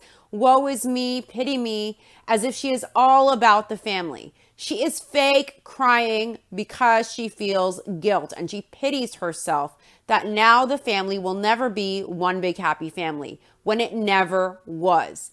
And Christine leaving has something to do with Cody's blatant favoritism and higher investment level at Robin's and with her kids. And it hurts Christine's kids. So Robin is crying because she is sad for herself that it won't be how she pictured it. She isn't crying about the family and she isn't crying about Christine. Mary says, as the news about Christine leaving has spread publicly, it shocks her how mean people are. Here's the thing. If you put your life out there publicly on a reality show, the whole world is going to comment. Everyone has heard the saying, opinions are like assholes, and everybody has got one. Anything you put out in the public, people will speculate on and comment on. And keeping people interested, whether they give you hate or love, means people tuning into your show. It means ratings. It means money. I always stress this. I don't check out the social medias of anyone. I don't even do social media. I don't dig into the personal lives of the people on the show. I don't make entertainment or gossip videos on rumors and speculation. Frankly, I don't care what these people do outside of the show. I don't really like bullshit and I don't like clickbait and I don't give a fuck. I don't care to know anything more about these people than what they sign up to show us on the show. I really don't give a fuck. I don't know these people. I don't know Janelle. I don't know Christine. I don't know Robin. I don't know Cody. I don't know Mary. I'm not their friend. I don't know them. They're a stranger to me, really. If I saw them in public, I don't even think I would say hi. I wouldn't take a selfie. I don't care. In my opinion, they are just people, and any type of celebrity, they are just people like you and me. We do not know them in real life just because we see them on our TV screen. We only see a portion of their lives, and it's highly edited and produced. We may think we know them. We may feel invested in their story. We may feel like we know them. We do not know them. We don't really know anything at all beyond what they show on TV. And these people owe us nothing. And also, we owe them nothing. I understand that we all get invested. We speculate on why Mary won't leave. I do it too. We all do. But am I going to go on Mary's Insta page or on any of her social media and tell her my personal opinion on what she should do or send her hateful comments? Fuck no. That's not my business. It's not my job. She doesn't know me. Why should she give a fuck what a stranger thinks about the very little that she shows of her life? We shouldn't be going on these people's social media to send them hateful comments. And frankly, that's what unstable people go do. We can all share our opinions in the appropriate forums. I share mine every week, but I do not know Mary, right? I make my opinion based on what I see on the show, which is a small fraction of who Mary is. And what we see is not her whole life, and it's not Mary in total. I'm not going to give her my advice on what I think about her life and go on her social media page and waste my time giving her my opinion. Why would people think that they're entitled to give their opinion and that these people are going to care what we all think? And Mary shouldn't care what anyone thinks, me included. But I think it's completely nuts to go on these people's Insta pages and comment on their lives and give personal advice. We don't know these people. We don't know Mary. We can comment for fun. We can speculate in the appropriate communities, in the appropriate forums for the TV shows. But how much hate do you really have to have in your heart to go seek them out on their social media, go on there, find their Insta, find their Facebook, find their Twitch, find their Twitter, find their Snapchat, whatever, and make hateful comments to these people like Mary as if we know her. We don't know these people. And I think it's very weird, honestly. I understand being curious and maybe checking out their social medias, but I even think that's weird. And I think it's even weirder to go on there to tell them how you feel about their lives directly and then doing it with hate and vitriol. It really shows small-mindedness because we are assuming we know these people when we don't. Everyone knows, it's obvious. I'm not a Robin fan, right? We all know, in my opinion, she's not mentally stable from how she acts. She can't control her emotions. Am I going to go figure out what her Insta is and tell her why I don't like her? Fuck no, that's weird. I never go on social media, and I wouldn't make a point to seek someone out to tell them how much I don't like them or why I don't like them or what I think they should do with their life. It's not my place. So I don't know what these people, social media says, but people, if you want to say how you feel about these people or your opinion about it and you want to talk about the show, cool. Do it on sites about the show, but I think it's really fucking weird to go seek these people out and put hate comments on their pages. We do not know these people. We don't know any of them, and none of them, not Robin, not Cody, not Mary, deserve to get hate messages on their personal accounts. I get commenting on the show. I get giving your opinion. I have very strong opinions and I give them very freely. I get commenting on the behavior we see, but I do think it's very, very weird to feel entitled to go comment hatefully on their social media pages. These are strangers. We don't know these people just because we see them on our TV screen. When you write these comments directly to these people as if you know them when they are strangers, that is very fucking weird. And ask yourself, if I passed a stranger on the street, because these people are strangers, just because we see them on TV, it doesn't mean we know them or we know anything really about their lives. If we passed a stranger on the street, are we going to tell them what we think about them? We have no right. It's very weird. There are Reddits, there are YouTubes, there are podcast forums about sister wives where you can say whatever you feel about anything you want. But we don't know these people in real life, and we have to remember that. And I don't think it's rational to be feeling like you know them to the extent that you comment on their social medias about how you feel about them, how you feel about their lives. We don't know them. We only know what we see on the show. And we have to remember that isn't really them. That is not their full context as a person in real life. Just because they are on our TV, it doesn't mean we know them at all. I don't think it's appropriate to blow up their social medias with hate comments. I also think we do have a right to have an opinion and to comment on the show and to give our opinions in relation to the show and their behavior on the show, keeping in mind, though, that we really do not know them. And there is a right place and time. There are the right forums like podcasts, YouTube channels, Reddits, or things like that. But if you spend time personally going to their Insta to put hateful stuff there, if that makes you feel better about yourself and you feel entitled to do that, you have to really ask yourself, what is wrong with you that you do that? So people, please don't leave nasty shit on these people's personal social medias. And also, I'm sure the Browns also understand what you put out publicly will always be commented on. But also, viewers need to understand we don't know them.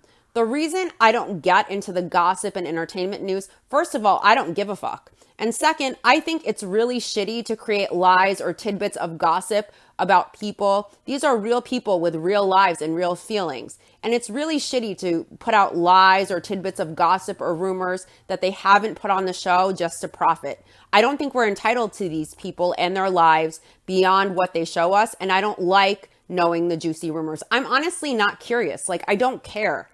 You have to be very bored with your life to really, really get into this stuff.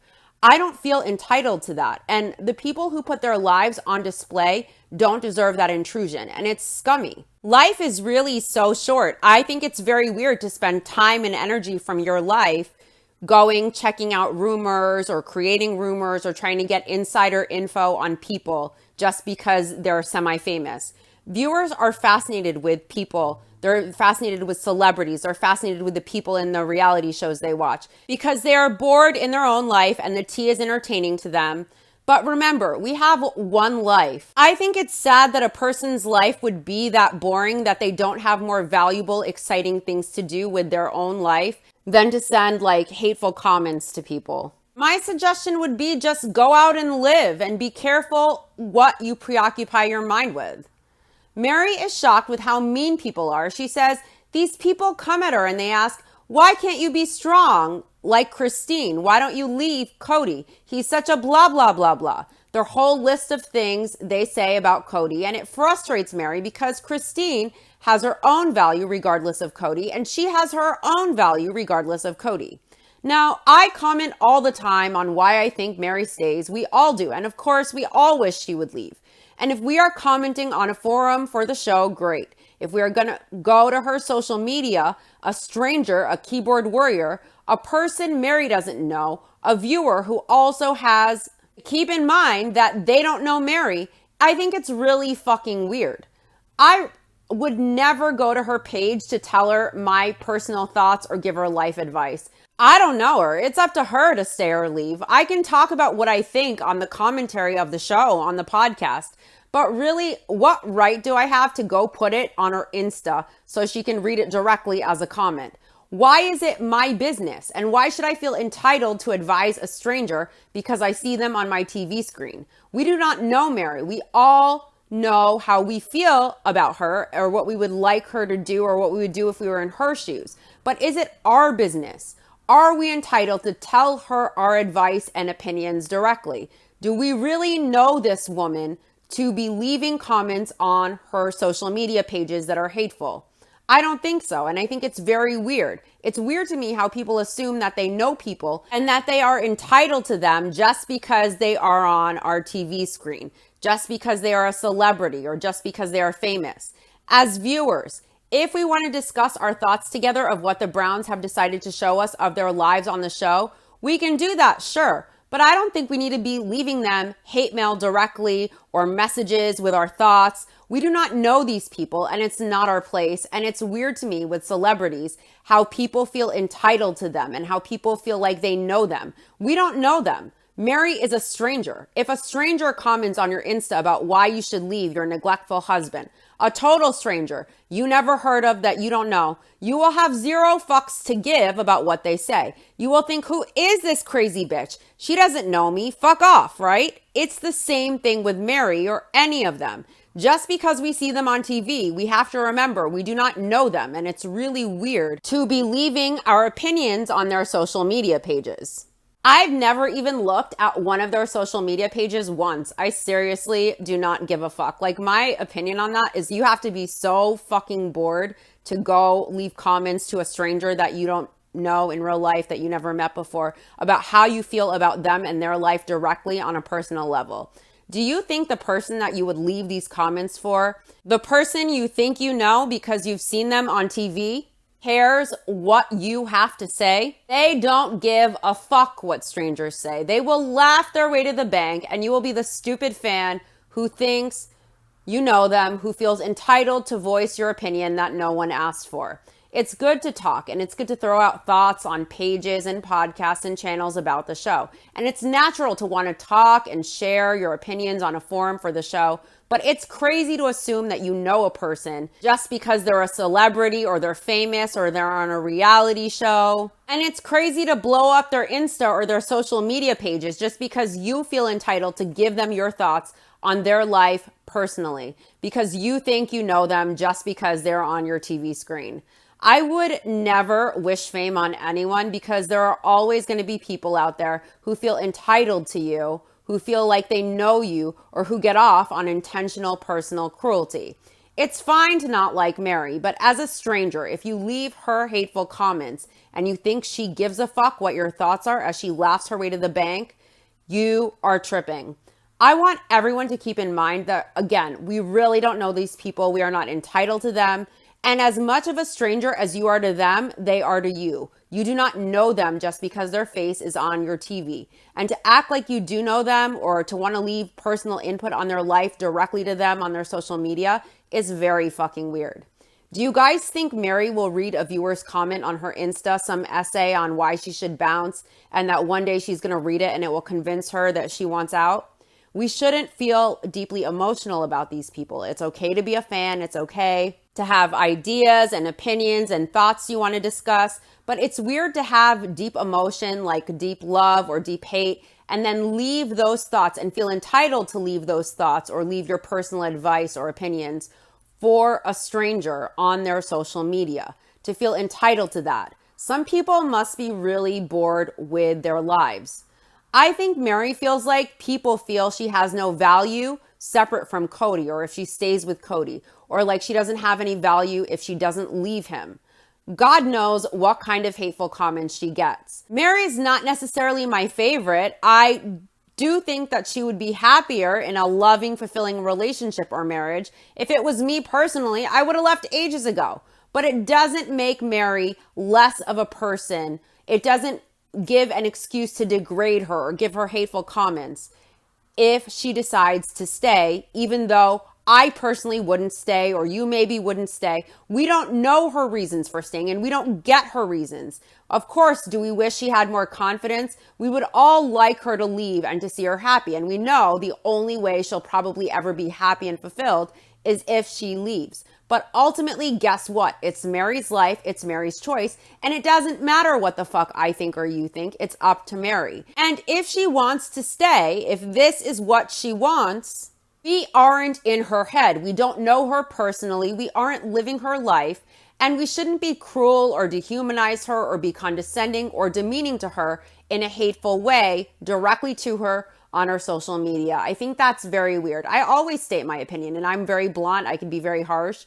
But at the end of the day, I don't think that she should give a fuck what my opinion is. I wouldn't give a fuck what her opinion was of my life. She shouldn't give a fuck what my opinion is of her life. And she shouldn't care what anyone thinks about her life. But it's really fucked up to go leave negative, hateful, demeaning comments. We can respectfully say things like, we wish she would leave. We wish she took control of her happiness. We wish. But we aren't her. We aren't entitled to Mary just because she's on our TV screen. We aren't entitled to tell her constantly in hateful ways with vitriol how we feel. On a show forum, fine. Directly to Mary, no. She can listen to whatever she wants if she likes. But we do not know her, and we have no business directly telling this stranger personally what she should do directly. We can talk about our frustrations together each week as viewers, but we do not need to go advise Mary directly to her on what she should do. Do we have a right to? No, not really. I don't think so. No way. At the end of the day, Mary's life is Mary's life. Mary has to live her life. I really don't understand why people are going to her Insta or her social media pages directly telling her how to live her life or what she should do. A stranger has no right to directly tell her what to do or how to live. We have to remember, as viewers, we aren't entitled. We don't know her. She doesn't care what we think. We can discuss it amongst ourselves, but we do not, as strangers, need to go tell Mary or any of the people on Sister Wives who are also strangers to us what we think about what they should be doing with their life. Mary's response to anyone who feels entitled to give her personal opinions or thoughts or personal advice directly on her page, her response should be, fuck off, I don't know you. And we do not know her, so we should not be directly trying to tell her anything on her social media page. So I just want to do a PSA. I hope none of my viewers are sitting there going up on these people's social media, leaving hate comments, because none of them deserve that, not even Cody. We have to remember, we don't know these people. We can give our opinion about what we see on the show, but we have no right to be sharing our opinions with them or advice with them or any of that shit. We're strangers. They are strangers to us and we are strangers to them. So PSA. Janelle arrives early in the morning of the move for Christine with coffee in hand. Janelle is the real MVP.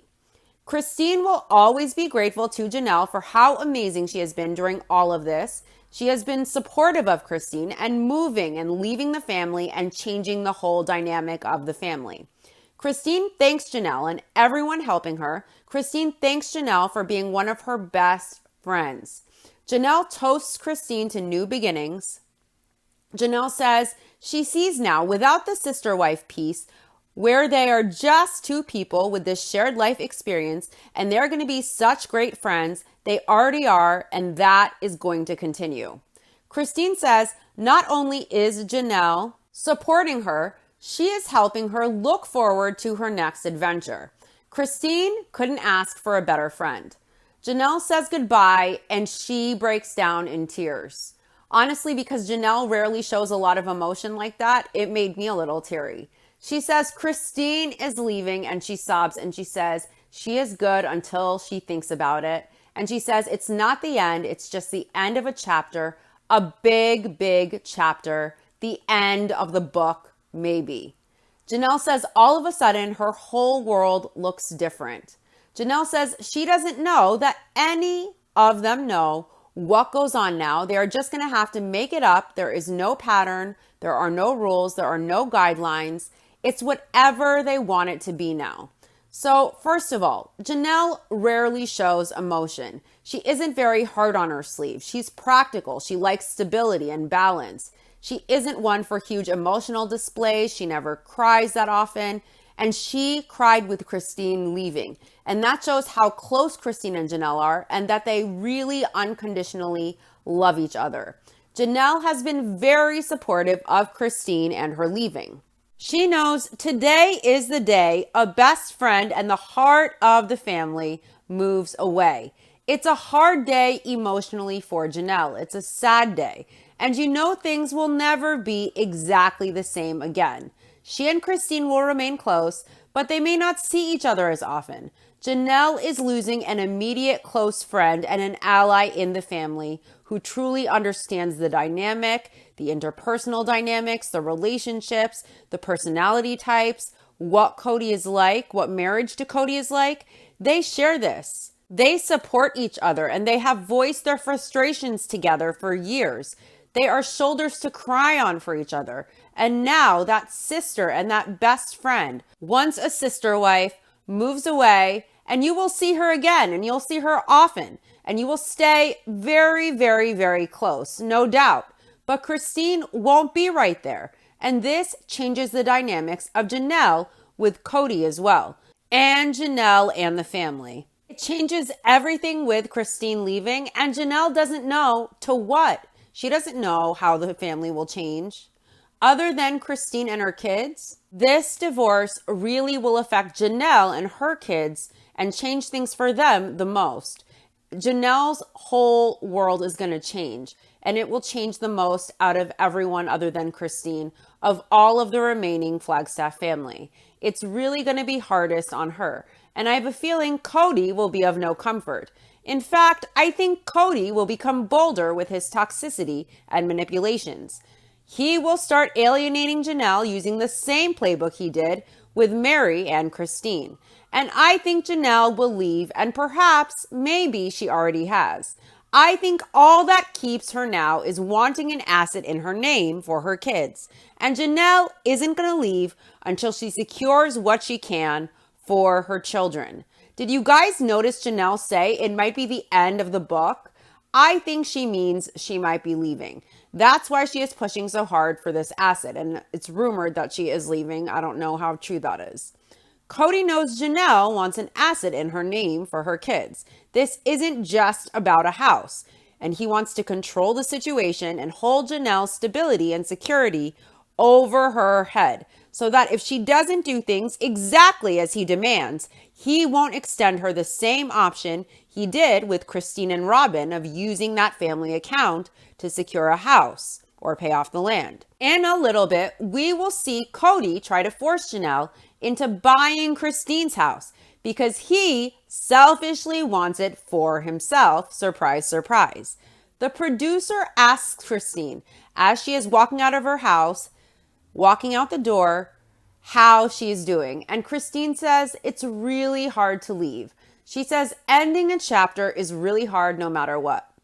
Cody, full of poison, says in confessional, she is leaving today. He says there's a sense that he feels like he is coping. He really wants to tell Christine, I loved you. I loved you. Why did you betray me?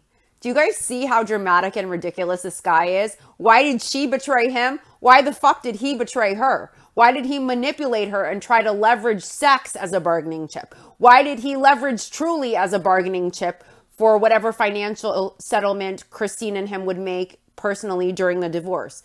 Why did he betray Christine during the Utah pitch? Why did he betray Christine and his daughter Isabel during her surgery and her move to North Carolina? What the fuck is this? Why did you betray me? He's so dramatic. He's such a bad actor. Can't with him. I can't with him. He's so over dramatic in all his scenes and his confessionals. Cody frustratedly says, I worked for this. And then he sighs and he says, That's almost just pathetic because she is leaving, she is done, and he says he has to accept that, but he doesn't want to because it's breaking his heart. Aww. First of all, he says he never loved Christine. Then he says he did. Then he says he didn't. He's happy to be free of her, and he even reduced Christine's role in his life by thanking her for being the one who cleaned up the Janelle Mary mess when he was in over his head. Now he loves her, and it's gonna break his heart. It's breaking his ego. Stab, stab, shank, shank. Cody knows nothing about the heart. He says it's so dramatically for effect too. It's like he wants to be profound, like he expects the audience to take pity on his tender heart. He and his goblin need to get a new acting coach. These two are so inauthentic, it's ridiculous. Christine says everything she was feeling before about being nervous is all gone now.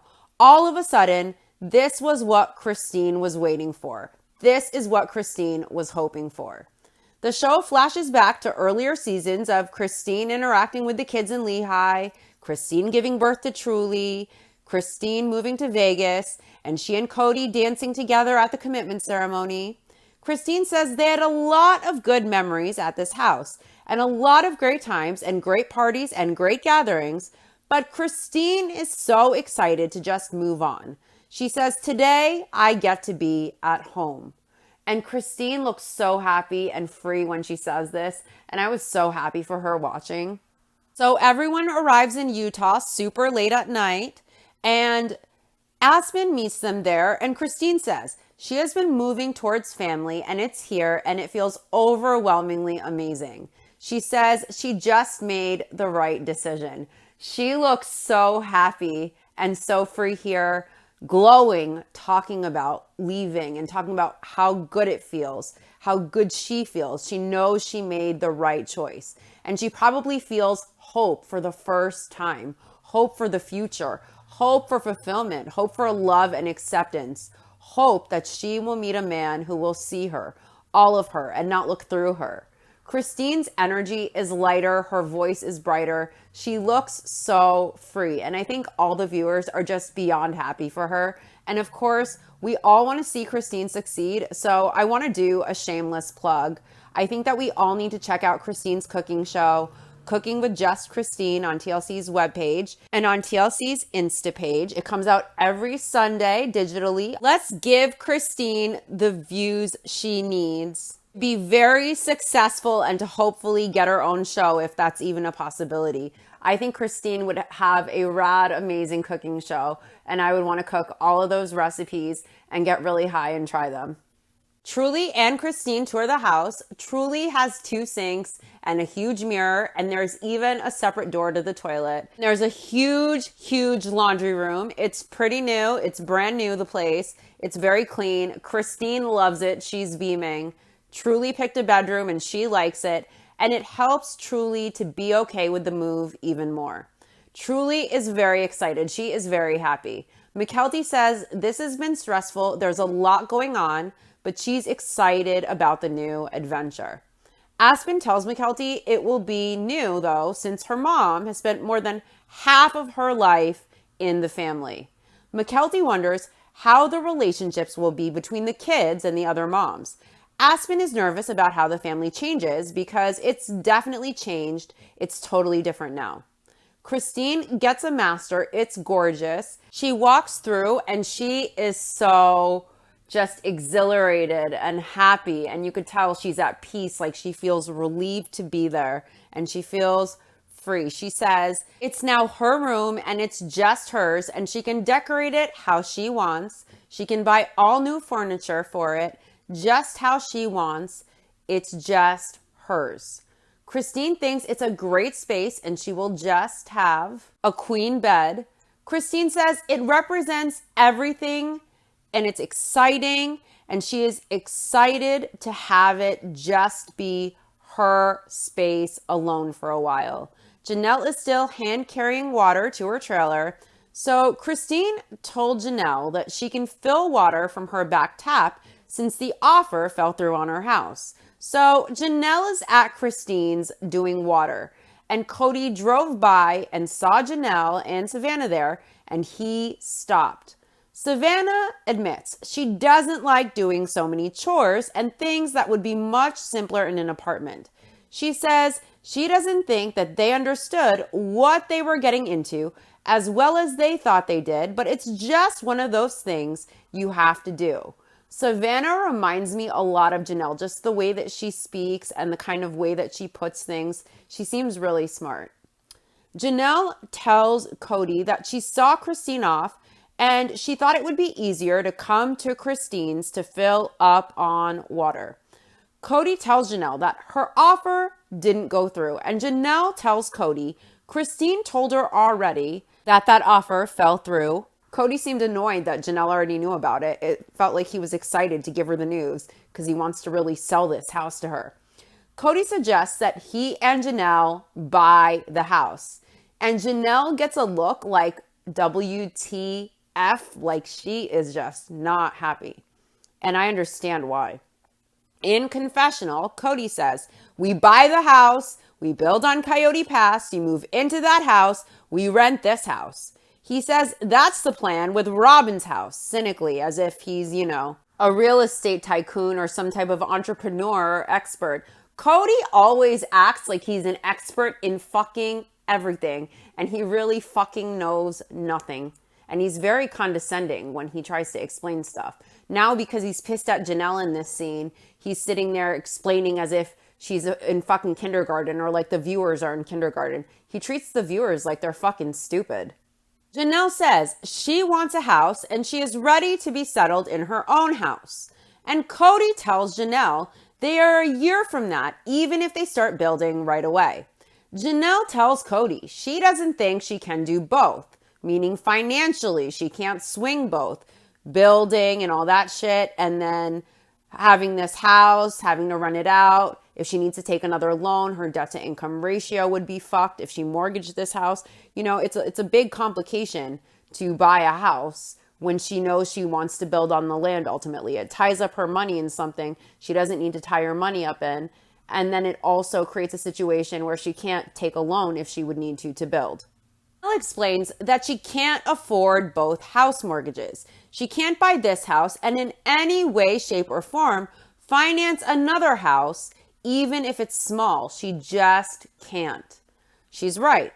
She's practical. She's smart. She understands dollars and cents. She understands finances. She's not going to get emotional and carried away because a house looks nice to her on the outside or it seems luxurious. She knows what she wants. She's practical. She wants a small casita. It won't be a lot of work to clean. It's awesome. It's just enough space. She doesn't want to be troubled. She doesn't care about luxury. She thinks that stuff is stupid because it fucking is. And she doesn't want to tie her money up in a house. And Cody, because he has this sentimental attachment to Christine's house, wants to try to sucker Janelle into this. Cody starts instructing Janelle that all they have to do is get, and then he just stops talking because he doesn't know what they have to do. Janelle tells Cody she talked to Kelly, who said it would be 2 years of renting this to somebody else before. And Cody interrupts her like he always does. He interrupts everyone and he adds, "Oh, it's not a year?"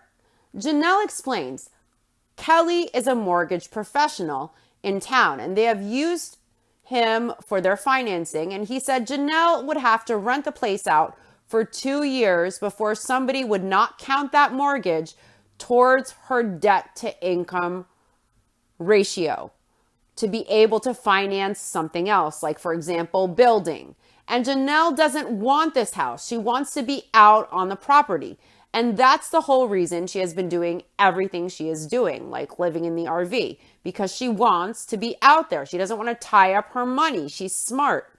Cody tells Janelle he still thinks she isn't being open-minded. And Janelle insists. She talked to Kelly, and Kelly says it's 2 years. And Cody says it's 2 years. So what? In this bitter tone, like a child. And he says it takes a year to build. Janelle is pissed. She says the problem is she won't be able to build. She can't even get a construction loan if she buys Christine's house. In confessional, Cody says if Janelle wouldn't have bought the RV, she could have been able to afford the mortgage on Christine's house. She doesn't give a fuck about owning Christine's house. She doesn't want to own a house. She wants to build her casita on the land. So why the fuck would she tie up her money in Christine's house and waste money? She's probably not going to stick around for too long. Why the fuck would she want to get Christine's house? And it would most likely have Cody's name on it too. Why the fuck would she want that? And then if she gets a mortgage, the issue is her debt to income ratio will be too high. And then she'd have to run it out for 2 years to be able to then have it not count the mortgage towards her debt to income ratio, because it would be generating an income. So then she would be able to then finance to be able to build. She doesn't have money for both a down payment and a mortgage on this house. And then that would also affect the type of loan she would get for building and then to also build. She has money for one or the other and she wants to build. There's nothing wrong with what she's doing. Cody doesn't like it because he wants to delay her and has a sentimental attachment to this house, and he wants to use his wife Janelle, just like he used Truly to try to get a good financial agreement with Christine when she left. He wants to use Janelle to his ends to try and get what he wants. He likes that house because of the sentimental value, so he wants it because he's a fucking creepo. And he wants to use Janelle, the mother of his kids, who has no stability or home security or assets right now after she worked her ass off for this family, to get him that house, knowing it will delay building, which is what she wants, because he doesn't want to build and because he has a sentimental attachment. He's using the fuck out of Janelle, and that's fucked up that he would be willing to do that. She's the mother of 6 of his kids. Cody's not getting the point that even if she didn't buy the RV, she wouldn't have wanted to live at Christine's house. It defeats the purpose of what she is doing. She wants to be on the land. She wants to build on the land and put all her resources to the land, towards the land. If she ties her money up in the house, not only does it delay the process, but she won't have the money to build. Then she'll have to take out a loan or take out extra money, do this, do that. There's a reason why she wants her assets. She wants to be financially smart. She wants to be prudent. She wants to be able to leave. She wants an asset for her kids. And Cody knows this, and he's just like fucking around because he doesn't respect her. As he sleeps soundly in the mansion that she paid for, Cody tells Janelle if they are able to pay off the land this year, then why wouldn't they be able to just fund her construction next year? Cody is bullshitting and delaying and intentionally putting up barriers. Janelle says no, and she is frustrated. She says no.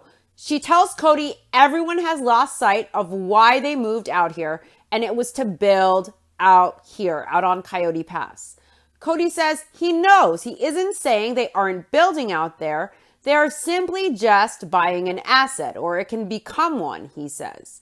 See how Cody knows Janelle wants an asset to her name, and so he's throwing around that to just, try to make it palatable to her. He has no intention of building, and he's not being honest with her. Cody's attempting to use his used car salesman bullshit to manipulate Janelle into something she doesn't want.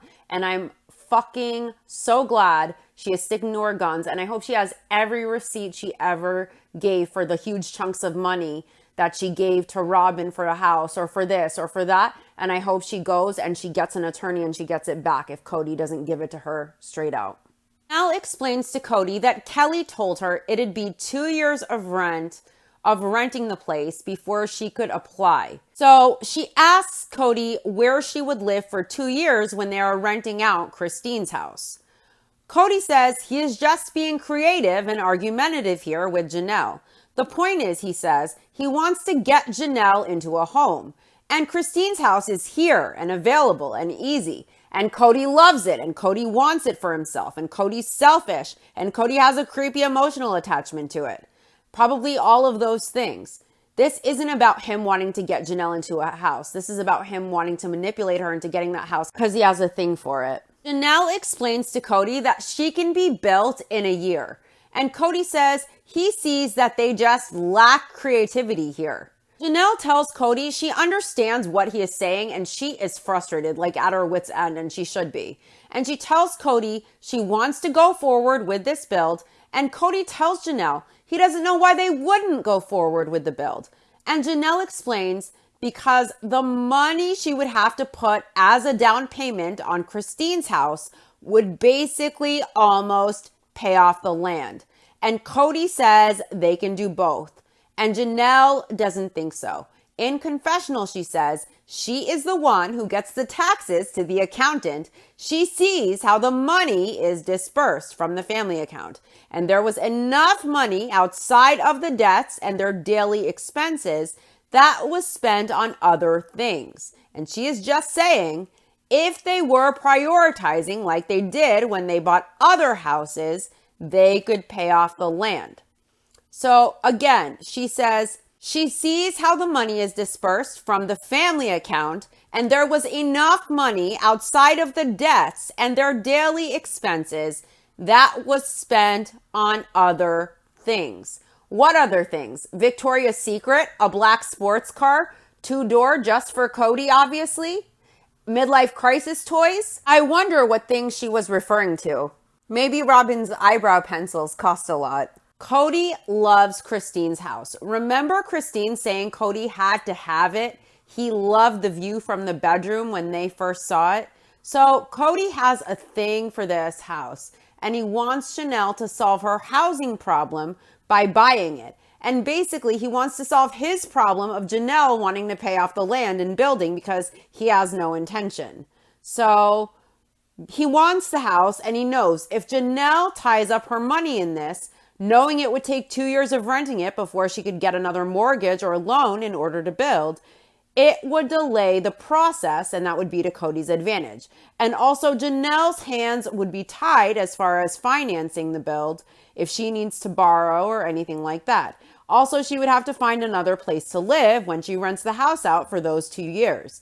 It would take to be able to get a decent loan or financing or whatever she would need to build without paying tooth and nail in interest to afford it. The down payment alone on Christine's house is almost enough to pay off the land. See, Cody loves Christine's house. He wants it, and he wants Janelle to buy it for him. It wasn't enough that Janelle paid for Robin's mansion mostly. He wants her to buy a home. She doesn't want to tie up her finances and extend the time it would take because she won't be able to finance a build until she rents Christine's house if she were to buy it for 2 years to lower her debt to get a decent rate. If she were to buy the house, it's equivalent to paying off the land. Cody doesn't want to pay off the land and maybe some of the build. So this would delay Janelle even more. He doesn't care if Janelle feels stable or if Janelle feels secure or that she has a house she feels at home in that she wants. He just cares about delaying Janelle so he can build rentals instead of houses for his family like he promised when he was selling the dream of Flagstaff. Only cares about himself and getting the house he loves and the house he is attached to. He seems more attached to this home than Truly or Christine. Also, Janelle mentions the money went to other things, and we notice Cody has the brand new black 2-door luxury sports car I just mentioned. Robin and Cody sometimes sport the Rolexes in confessional. They have a nanny, multiple cars. God knows what bullshit she spends her money on. Probably those little Christmas angels and creepy figurines and shit like that. A lot of it seems like excess spending that isn't important or an absolute necessity. Is this excess what Janelle's hard-earned money and blood, sweat, and tears goes to? Lifestyles of the lazy and toxic as Janelle struggles to have a home and things that should be her right, assets for her kids. Cody used this woman and now he wants to use her some more. I hope Janelle has no more to give. They don't deserve 1 more cent from her. Janelle is pissed, and I hope Cody's kidneys are obliterated by the time she is done with him. Stab, stab, shank, shank. In confessional, Somber Sabin says they've always worked together to take care of the whole family. They work together to buy Christine her house. They work together to take care of the kids. Robin says she knows right now they are in a position where they can't pay off the property yet. She knows that's gotta be frustrating and stressful for Janelle. It's frustrating to her too as well because all she has wanted to do is get their butts out there on that property. She is such a fake bee. This one. She tries to feign conviction, like, oh, I'm so frustrated too. I want to get our butts out there. When she knows damn well she is well and happy in her mansion paid for by Janelle, where there is not a room for Truly. She knows she has a nanny she could do without. She knows she could pay Janelle back for half the proceeds of her Vegas house that Janelle gave to her to get her mansion, or that Cody could rein in the spending on things like his new sports car. Robin wants to share Janelle's frustration in this confessional scene and sympathize and commiserate to make it look like she wants that too. But it is so fake when she tries to show emotion. It is laughable. She loves her mansion. She doesn't care. If Robin wanted to build her house, we all know her house would have been done 4 years ago. If this woman wants something, she will fucking get it. She wants the mansion, and that's what she got, and that's what she'll have. Cody and Robin don't want to live on Coyote Pass. I think they want to use it as a rental property, a property to generate income, and Cody is delaying things to bide his time until Janelle leaves. He doesn't want her using the joint account unless he approves of the home and it benefits him in some way, because he sees it as Janelle leaving with something he could keep for Robin and her kids. It's really sad and pathetic, and it's condescending and insulting for Robin to say she understands Janelle is stressed. She doesn't give a fuck what position Janelle is in, or that Janelle bought her mansion. She bought her mansion with Janelle's money. Her kids have a roof over their heads because of Janelle's money. She has multiple assets if she leaves Cody. She is set for life if she leaves Cody because she is legal wife. She knows Janelle is in a position where she worked her whole life to support and fund this family. Everyone lived off of Janelle. Everyone ate and drank off of Janelle, had a roof because of Janelle, had lights, electricity, clothes, whatever, you name it, because of Janelle. Janelle's blood, sweat, and tears got everything. Robin's roof is paid for with Janelle's blood, sweat, and tears. It's paid for by Janelle and Mary and the joint family money. What did Robin herself put into buying her $1 million+ mansion? Or was it all family money, or Janelle's money for her Vegas house, or Mary's money from her Vegas house? What money did she herself personally put in? It's no sweat off her back. Her kids have security now. They have a roof. They have assets. If Robin leaves, Robin gets half of it all, baby. Anything Cody's attached to. Janelle has nothing now solely in her name. She paid for Robin's life. She paid for the family for decades. And now Cody wants to tell Janelle she can't use the family money, the joint family account that she is the primary contributor to. She can't do that the way Robin and Christine could. She doesn't have that privilege. Not unless she does what Cody wants and she buys Christine's house or whatever other house he picks. And it's doubtful even then, because Cody knows Janelle has one foot out the door and he sees it as his money for Robin and her kids. Robin doesn't care that Janelle has no asset to give her kids. She's covered thanks to Janelle, and all she can say is she knows it's frustrating they can't pay off the property. She wishes their butts could be out there. What a fucking slap in the face. How condescending can Robin be? So sorry. I know it's frustrating for Janelle. Maybe if Robin pays Janelle back for half the proceeds of her Vegas house, Janelle can move on. But I doubt Robin has any money to pay Janelle back. And the position Janelle is in doesn't keep her up at night. She's all about the family, right? She's all about the family. I'm all about the family. But she's not, Robin isn't up at night worrying about Janelle, even though Janelle put the roof over her head in a big way. She's all about the family. She's all about the family. She's all about her family. Cody says in confessional that it's interesting because Janelle has never discussed paying off Coyote Pass or the work on Coyote Pass with Mary and Robin. Cody would be willing to put money in that direction, but they have to have the money to do it. Janelle tells Cody she doesn't think buying Christine's house is a good idea, and once again, she will be stuck in a house, and it's not the one she wants, and she'll be stuck in it forever. Cody says in confessional, if you're going to stay in an area, Buying is always fiscally responsible if the market doesn't just crater. And the second reason he doesn't want Janelle to rent is if they bought Christine's house and then she builds on Coyote Pass and she moves there, she has a rental property and that becomes an asset. All of a sudden, he's a real estate guru. He's failing to mention that the money that could be put into paying off the land and building, Janelle will have spent on Christine's house. She will have to rent for 2 years and live elsewhere. It just doesn't make sense. It's illogical. It's impractical. She would have to move out of a home she owns, rent another place, rent her home that she owns for 2 years to be able to lower her debt to income ratio in order to be able to remortgage or take out a loan to build at a decent rate. It extends the process by years. It adds more financial constraints and it leaves Janelle again needing a place to live for 2 years till her debt decreases to be able to get a decent loan to be able to build. Cody loves this idea, of course, because he doesn't want to build.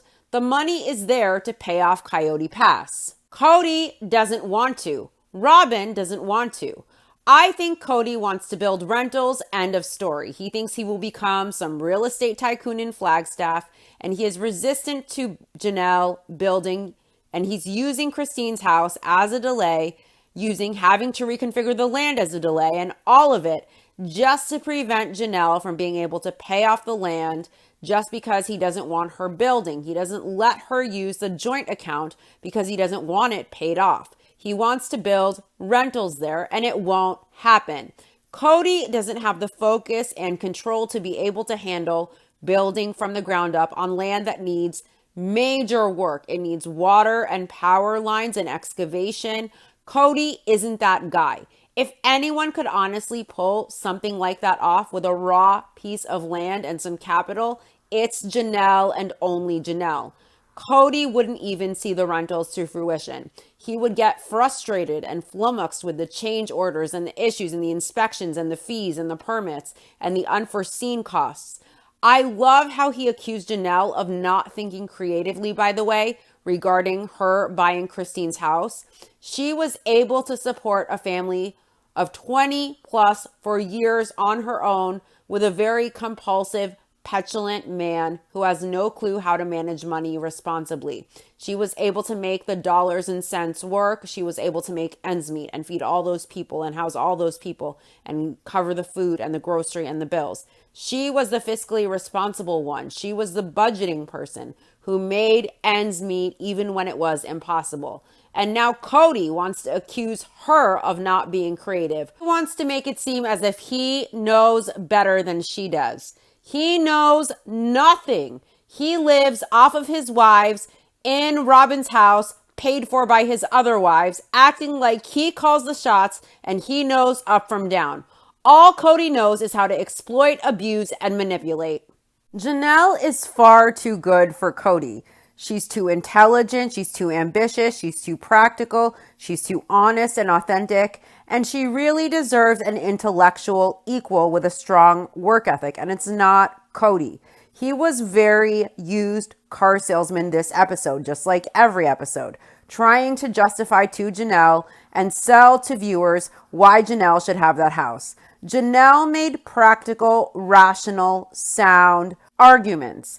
Cody just diarrheas everywhere. He doesn't even finish his thoughts sometimes, spewing his shit everywhere. Someone really needs to get Cody a diaper. Do they make adult Pampers for men? I can't. This so-called man is living in a home paid for by Janelle as he attempts to hold her security and stability over her head to his advantage, knowing she was the primary breadwinner for years who kept his family afloat for years, for decades, knowing he wouldn't have that mansion without Janelle. And now he wants to tell Janelle when she can and can't use the joint family account, which is mostly her money, most likely, that Robin was allowed to use and that Christine was allowed to use to secure a home. This is the mother of his kids, Janelle, and he wants to sell her a fucking lemon. Hasn't he milked her enough? Hasn't he squeezed out every last drop? I sincerely hope Janelle has no more fucks to give and that she gets her asset and that she bounces. She could go live near Christine. She could go live near Maddie. She doesn't need that goblin energy and that manipulation and toxicity around her anymore. Janelle says, never did Cody say, hey, honey, let's do this. It's a house for you. She says all Cody talked about was how much he was sad that he was losing this house that Christine had. He loved it. He didn't want to lose it. So Janelle says it kind of felt to her like Cody was using her and her buying power to save this house that he loves. Janelle says she would be in this home. It's not really one of her favorite homes, and it would be where she was stuck forever if she bought it. Real estate guru Cody, who lives in that mansion because of Janelle's blood, sweat, and tears, tells Janelle she isn't thinking like an entrepreneur. Since when was Cody a fucking entrepreneur? That is such bullshit. Who the fuck is he? Seriously, he lives off of his wives. He has a reality show based on exploiting his family where he doesn't hesitate to disrespect them at every turn. He didn't hesitate to call his family, the reason he has this show, the obstacles to his goals in life. He sells gun accessories at expos and he works filming a reality show that really would be better without he and Robin and her kids. It would be better if they just focused on Janelle and Christine and their kids, to be honest. His manipulation and toxicity and the gaslighting and the abuse is not fun to watch. Cody treats everyone like shit and he and Robin basically just film. Everyone else actually works and films. Robin doesn't work. She lives in her house, paid for by Janelle and Mary and the family money. She never contributed financially to the family. And my sister wife's closet, her niche hobby she called a business, was obviously destined to fail from the start. Cody didn't hesitate to borrow like $100K. It was some exorbitant amount for that business. But if he had invested in Janelle and her business ideas, they would make bank because Janelle is not only intelligent and intellectual and business-minded and financially intelligent, she gets economics and finances. She gets dollars and cents. Cody isn't that smart and he's very impulsive and he gets manic and he gets moody. He isn't business savvy at all, although he thinks he is. And that chameleon charisma he turns on and off to try and charm people isn't going to work for him. Because watch him treat his wives like shit and neglect his kids every episode as he increasingly becomes more unhinged. As he operates off of ego and impulse, he prioritizes his convenience at all costs. He isn't smart. He isn't business savvy. He isn't financially smart. He is just impulsive with a fake charisma to charm people that is very used car salesman that no longer works because now people see who this guy is, mask off. And man, it is the stuff of nightmares. He can put Janelle down for not thinking creatively or for not being an entrepreneur. Any business she decides to do when she kicks his ass to the curb will be more successful than anything Cody ever touched. Cody doesn't make his own money. He uses his wives. He uses Janelle to keep himself and Robin and the royal children in the lifestyle they have become accustomed to. Janelle kept his family afloat, eating and drinking and clothed and surviving as primary breadwinner for years. As a man, he relied on his wife. He exploited his family to make a TV show, to make his coins, to make him famous. And now he wants to milk Janelle for all he can, the mother of 6 of his kids, really all of his kids, because they all consider her a mom. He wants to hold this situation she is in, having no home and having no stability and no assets to her name, over her head. He wants to prevent her from using her share of the joint family account, and he wants to accuse her now of not being creative and of not being entrepreneurial. She more or less housed and fed 20 plus people for years, so she can definitely be creative. Cody knows so little and he thinks he knows so much. It's usually the people who think they know the most who know the very least. And he really thinks that he can show Janelle and really put her in her place. I tell you what, when she is done with him and he needs that kidney transplant and she is the only match, he better not call her. This is not how you do the mother of your kids who allowed your family to survive with her hard work. This is not how you do your wife. This is not how you would even do a friend. If this is how this man does his wives and his family and the mother of his kids, how does he do his enemies? How does he do his friends? The scariest part is this man isn't embarrassed. He isn't ashamed. This man feels no shame whatsoever. He has his mansion and his nanny and his Rolex and his sports car. Wouldn't it be something, by the way, if he went off with the nanny? Janelle tells Cody she doesn't have a house. She wants her own house. Janelle explains she is moving into a rental for 6 months so she doesn't have to be in an RV for winter. And Cody complains he doesn't want to be in the RV. And Janelle says it's fine. They'll rent in town, and she is pissed. Janelle says in confessional, frustratedly, about Cody, she says, dude, you have a house. You go home and you live in the house with Robin. She has no house, she says. She says they have been in Flagstaff for 4 freaking years and she doesn't have a house still. Mary explains in confessional, financially, up until recently, their family has always worked together and just put whatever funds they had where they needed to go. When Mary sold her Vegas house, she gave that money to Robin to buy her house in Flagstaff.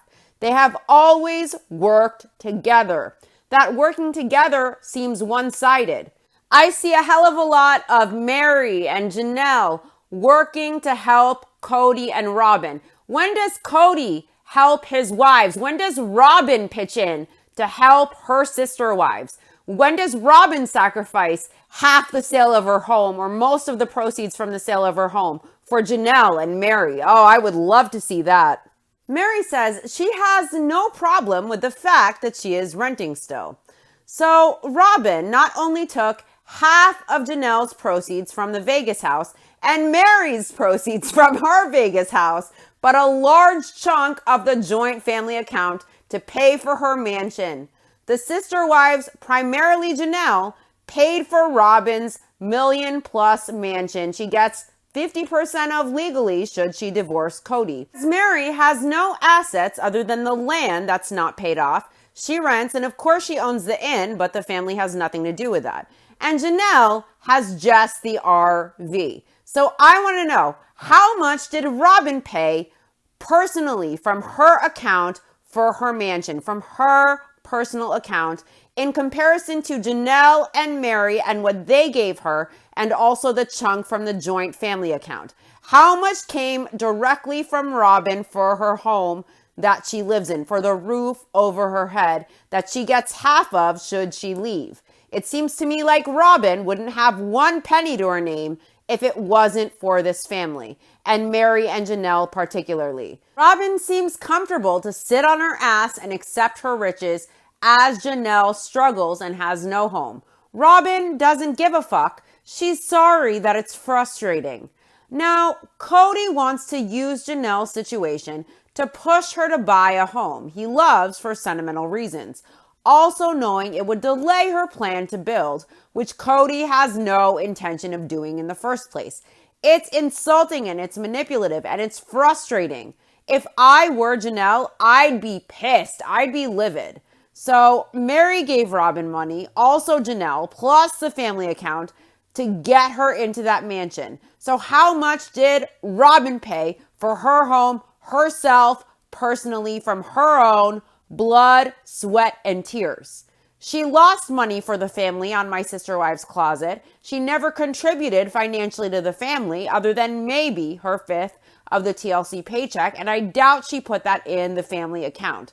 Financially, what does Robin actually contribute to the family? What does she even contribute for herself? Why can't she work? Why is she sitting on her flat ass with no job and nothing financially to contribute to the family, as the family, the sister wives, pay for her whole existence?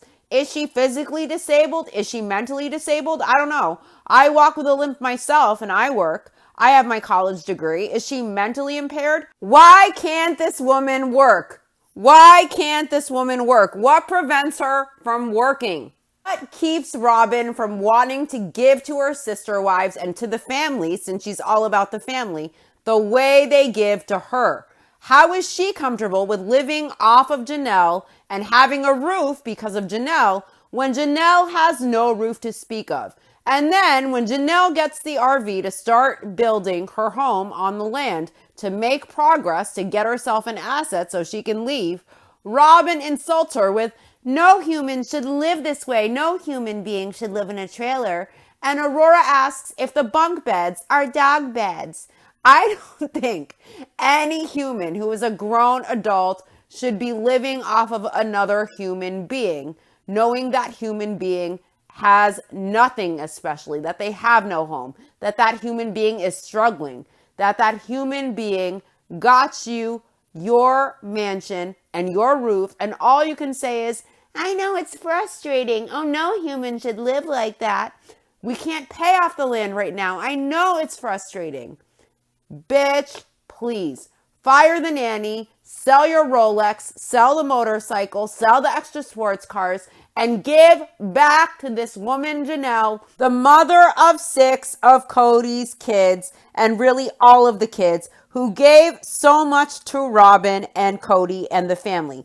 Give her back the money from the Vegas house. Make a fucking effort, for fuck's sake. Or is it only okay for Janelle to work to pay for them, but asking Robin to work to pay back Janelle or contribute to the family, that would just be too much?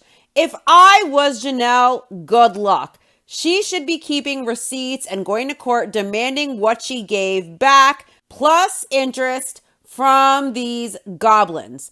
Cody won't pay off the land. Cody won't give Janelle an asset unless it's an asset he wants, and he doesn't give a fuck about her situation after all she did for him and Robin and the family. Cody is a real POS, and Robin is too, and I'm happy to see Janelle get a little angry this episode. She should be livid, and she should put that passion into getting what is rightfully hers so she can free herself from this dog and pony show, so she can exit the fucking clown car. Mary doesn't give a fuck if she still runs. She doesn't have kids who are dependent on her. She has her own life. She has her friends. She has the inn. She isn't around. She isn't leaving. She is up Cody's ass, whether he wants her there or not. She is fecally impacted up there, and she is not going anywhere. And she isn't going to shimmy her way out, maybe ever. Hopefully she does in years and years, but she may never. So Mary's position in life and Janelle's are very different. Just because Mary would be happy renting, it doesn't mean Janelle is in the same situation. She wants to build her house. Cody tells Janelle he understands that she doesn't think she can do both, but he says when there's a way, there's a will. Yes, when there is a way, there is a will. What kind of an education did this guy get? It's obviously where there's a will, there's a way. It isn't Janelle's will to buy a home she isn't in love with that she doesn't want. It isn't Janelle's will to buy Christine's home because Cody has a sentimental attachment to it. He seems more sentimental about this house than he does about Truly or Christine or any of his other kids. Cody seems very into superficial stuff and luxury, and the more riches he gets, the worse his mind, soul, and consciousness gets. Look at Cody's disposition. Look at his demeanor. Look in his eyes when he speaks about anyone but Robin and her kids. And you can see the anger. You can see the bitterness and the resentment and the hate and the vitriol. Cody is a miserable person. Money, things, looks, riches, anything superficial in this world will never really make you happy on a deep level, on a soul level. This man is miserable. He exudes negativity. He sees his riches as blessings and his actual blessings. His kids, his wives, his family, he sees as his obstacles, his enemies against him. He's all twisted up, living in the upside down. And the more he operates from ego, the more value he puts in stuff and things and the superficial, the less gratitude he puts towards his actual blessings, his family, and love, the more miserable he will become, and he's not done falling yet. Cody says he has been pushing Janelle to buy Christine's house for a while, and Janelle wants him to stop it. She doesn't want to buy Christine's house. She wants to build her own house. Cody says if Janelle can't work with him to solve the problems, then she gets to solve the problems on her own. And the way she is going about it with buying the RV and moving out there and with this whole charade, Cody calls it, he says it's not working. Janelle says Cody isn't listening at all to the reasons she can't do this or the reasons she doesn't want to do this.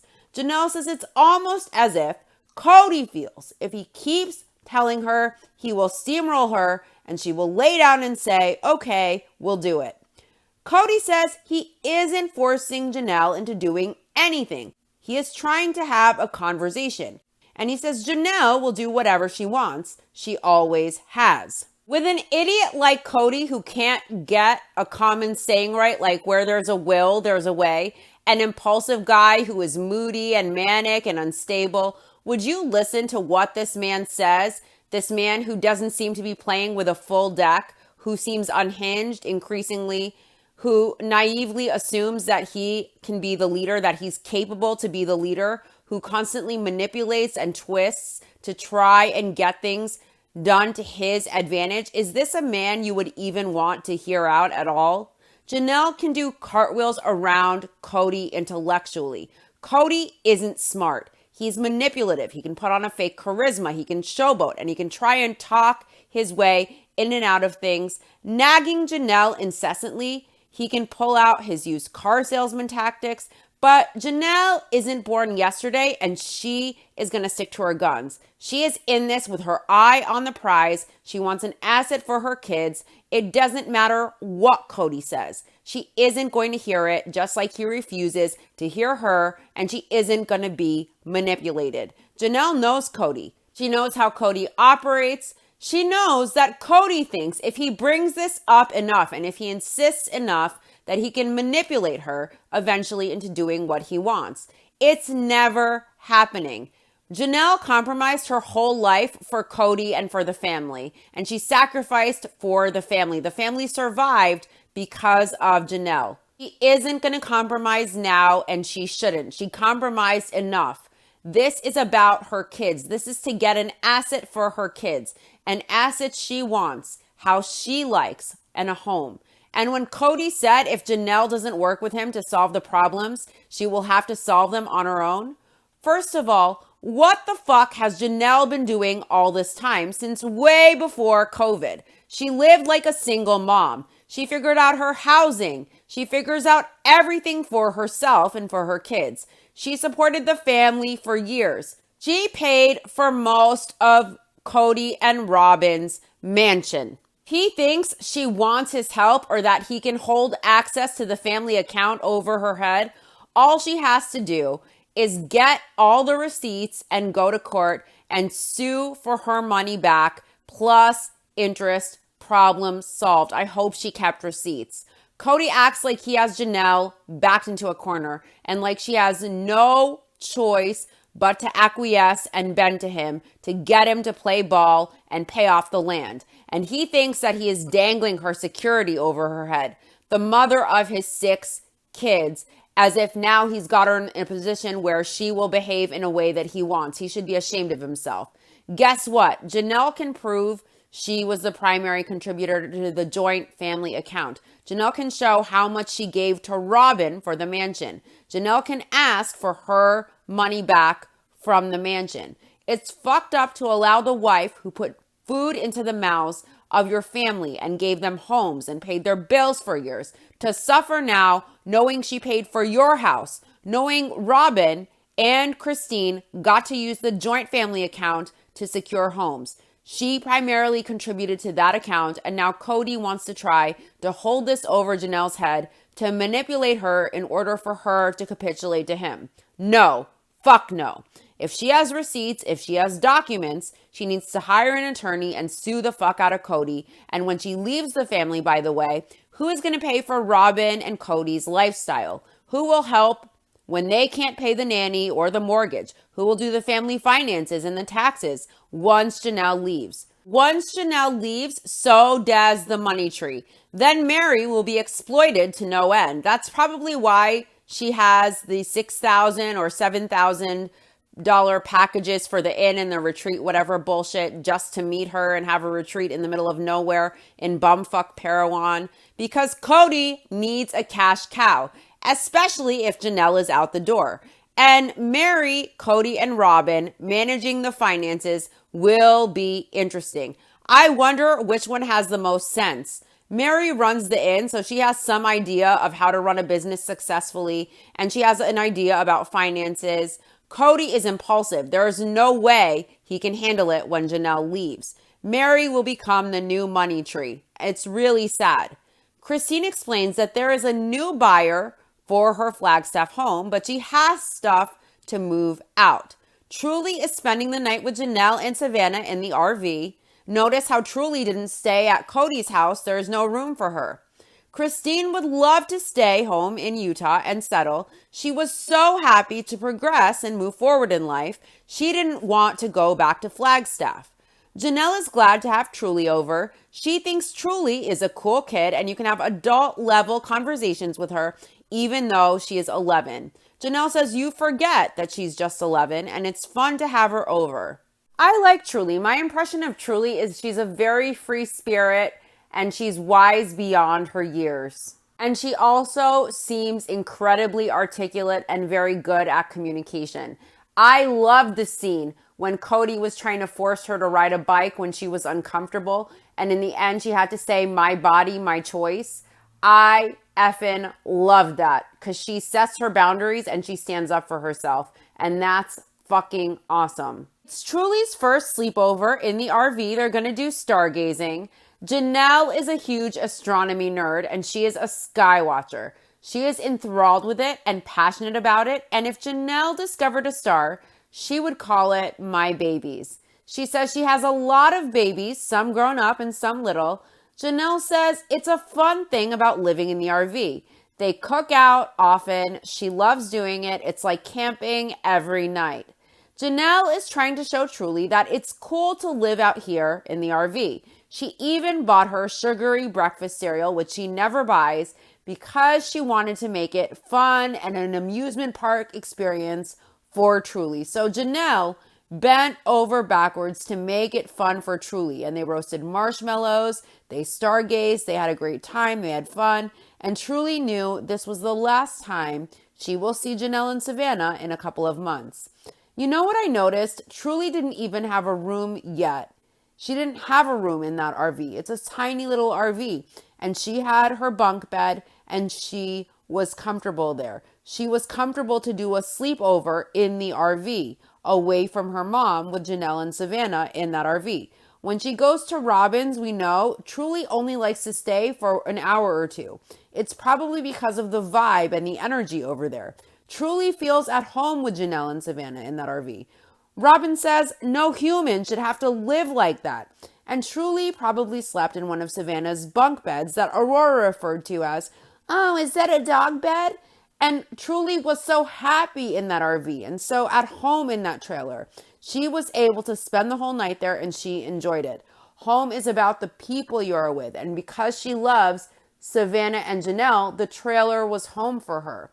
That huge big mansion doesn't feel like home for Truly. She doesn't like spending a lot of time there. She doesn't like spending the night there. She just seemed so happy and at home in that trailer. She was really able to spend the whole night. She really enjoyed it. You could tell she had a lot of fun. It's probably a whole different atmosphere at Robin's where Truly doesn't feel welcome, where Truly doesn't feel at home.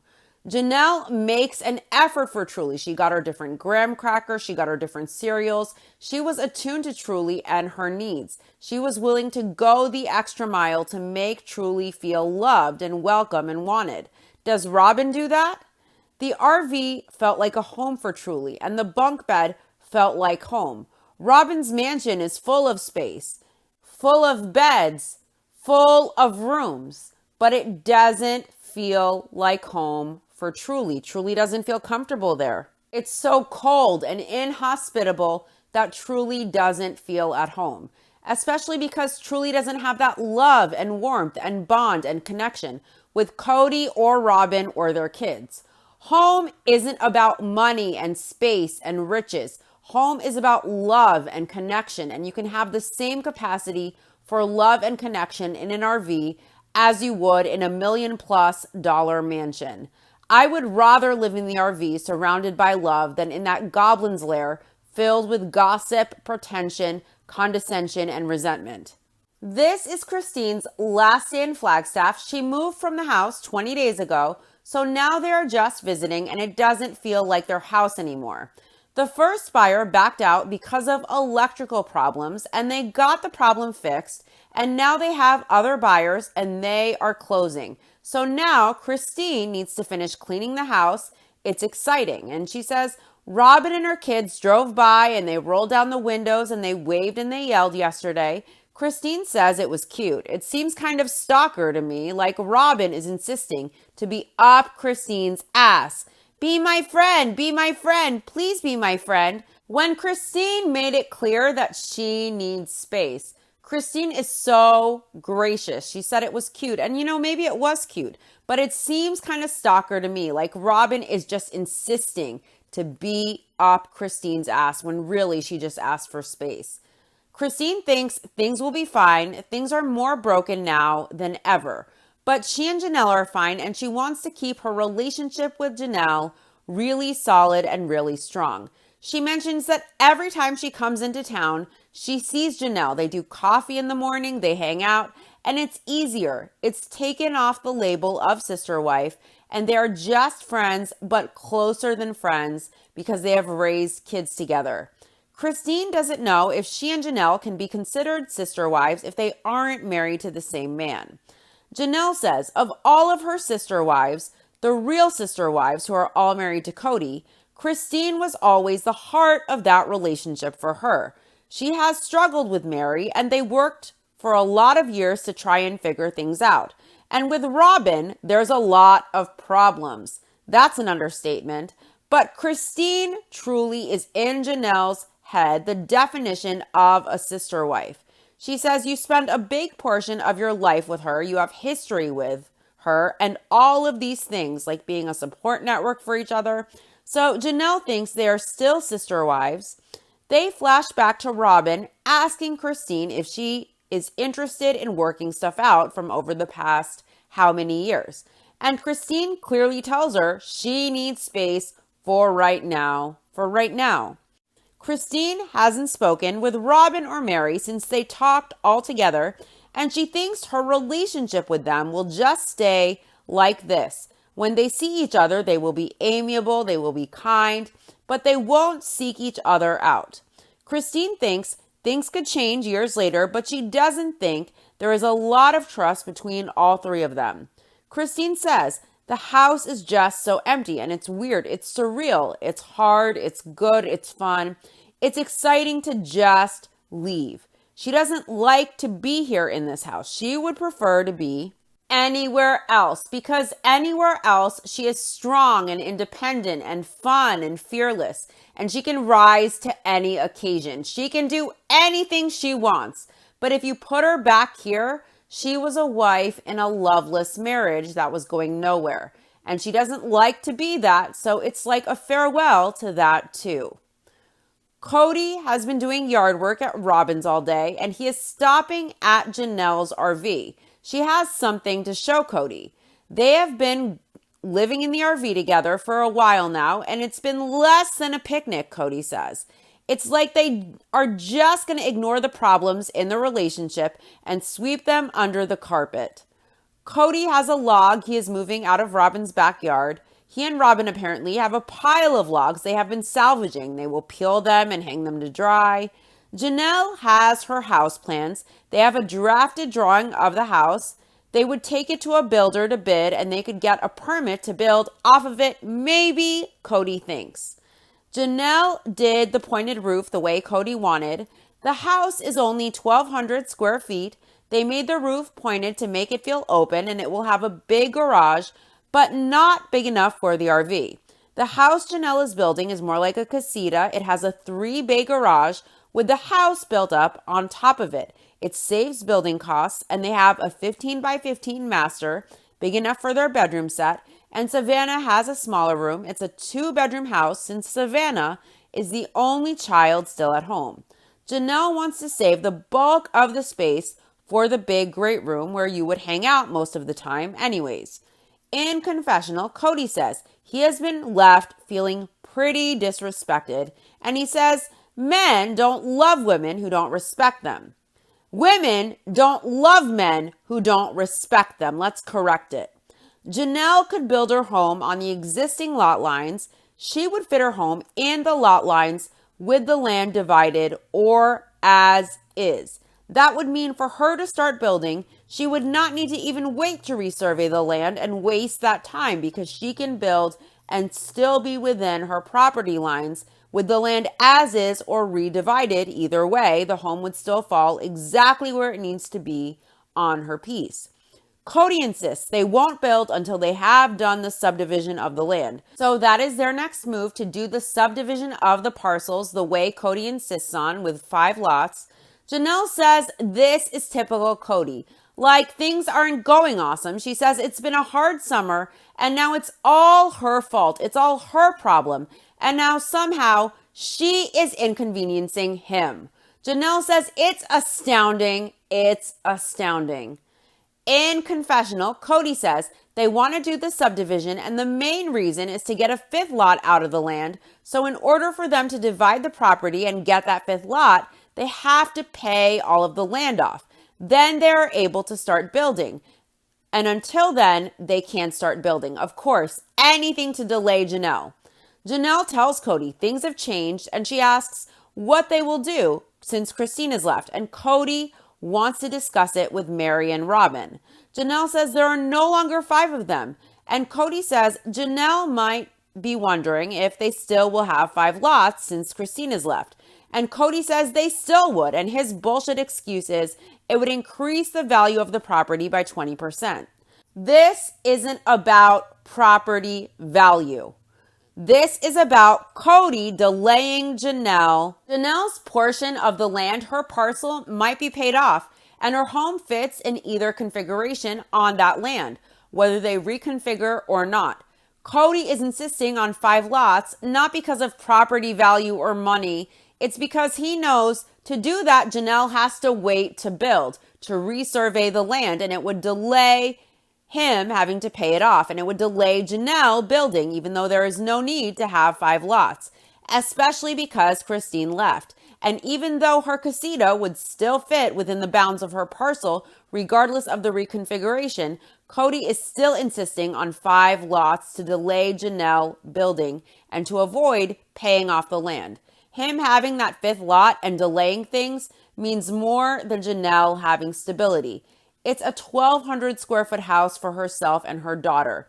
There are 4 of them and 4 lots now, and he knows the land doesn't need to really be resurveyed anymore. He doesn't give a fuck.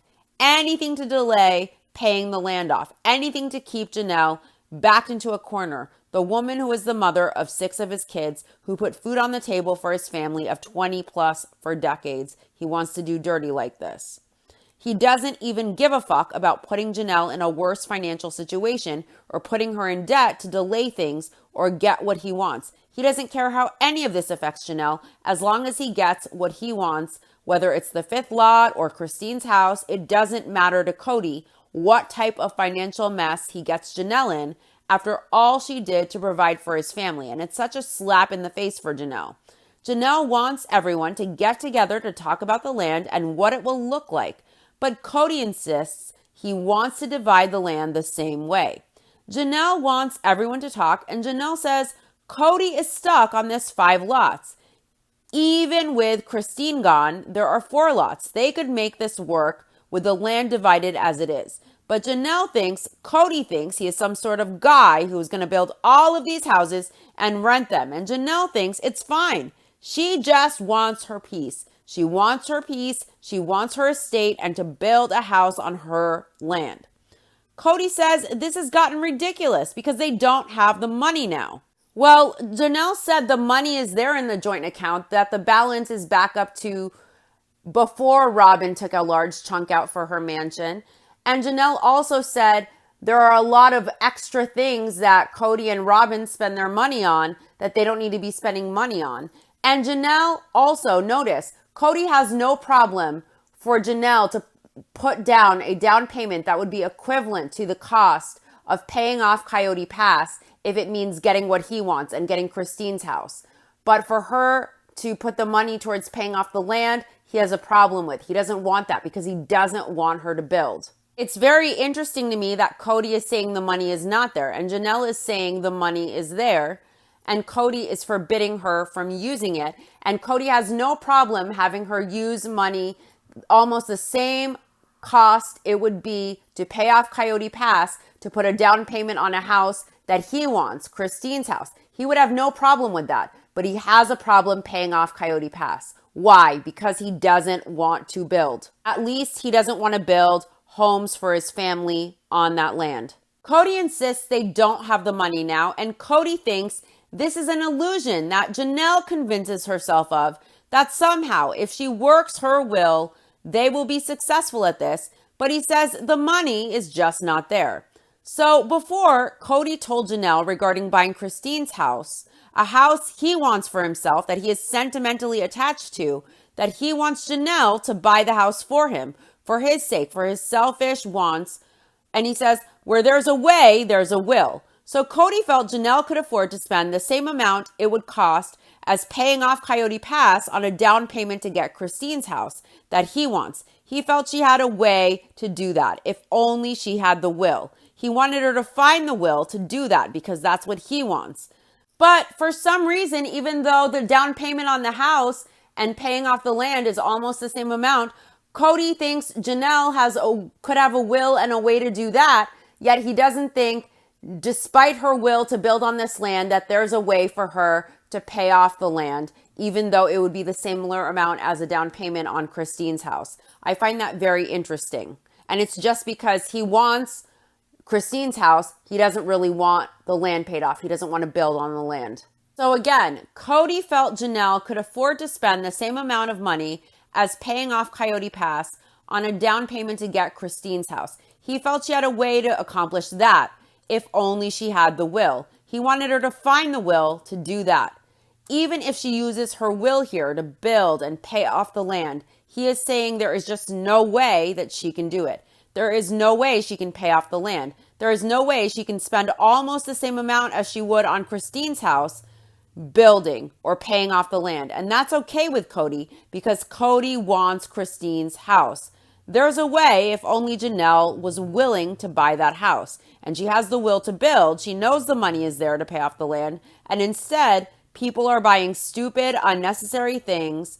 And Cody is telling Janelle, you have a will, but there is no way. There's no way we can pay off this land. There's no way we can swing it. But he has no problem having her come up with a down payment for Christine's house. That is no problem at all. I wonder if for that, because Cody wants it, if he would allow her to use the joint family account because that's what he wants. Cody needs to go get fucked. This is so fucked up. I really don't know how Janelle remains diplomatic and respectful. So in Cody's delusional perception, it's not an illusion that Janelle should buy Christine's house, a home she doesn't want, just to satisfy what he wants sentimentally. But it's an illusion that Janelle should push everyone to pay for the land so she can build her home. That's not an illusion, even though the down payment for Christine's house and the amount of money it would take to pay off the land are very similar. Getting Christine's house isn't an illusion.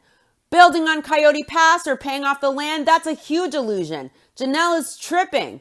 Listen, Cody is some wannabe real estate creepo who doesn't really need the fifth lot. If I were Janelle, I would be getting an attorney and taking Cody and Robin to court to get what I put into her home to leave. I would be done at this point, and I would be taking my receipts and going to a lawyer, getting every dime of my money back that I could.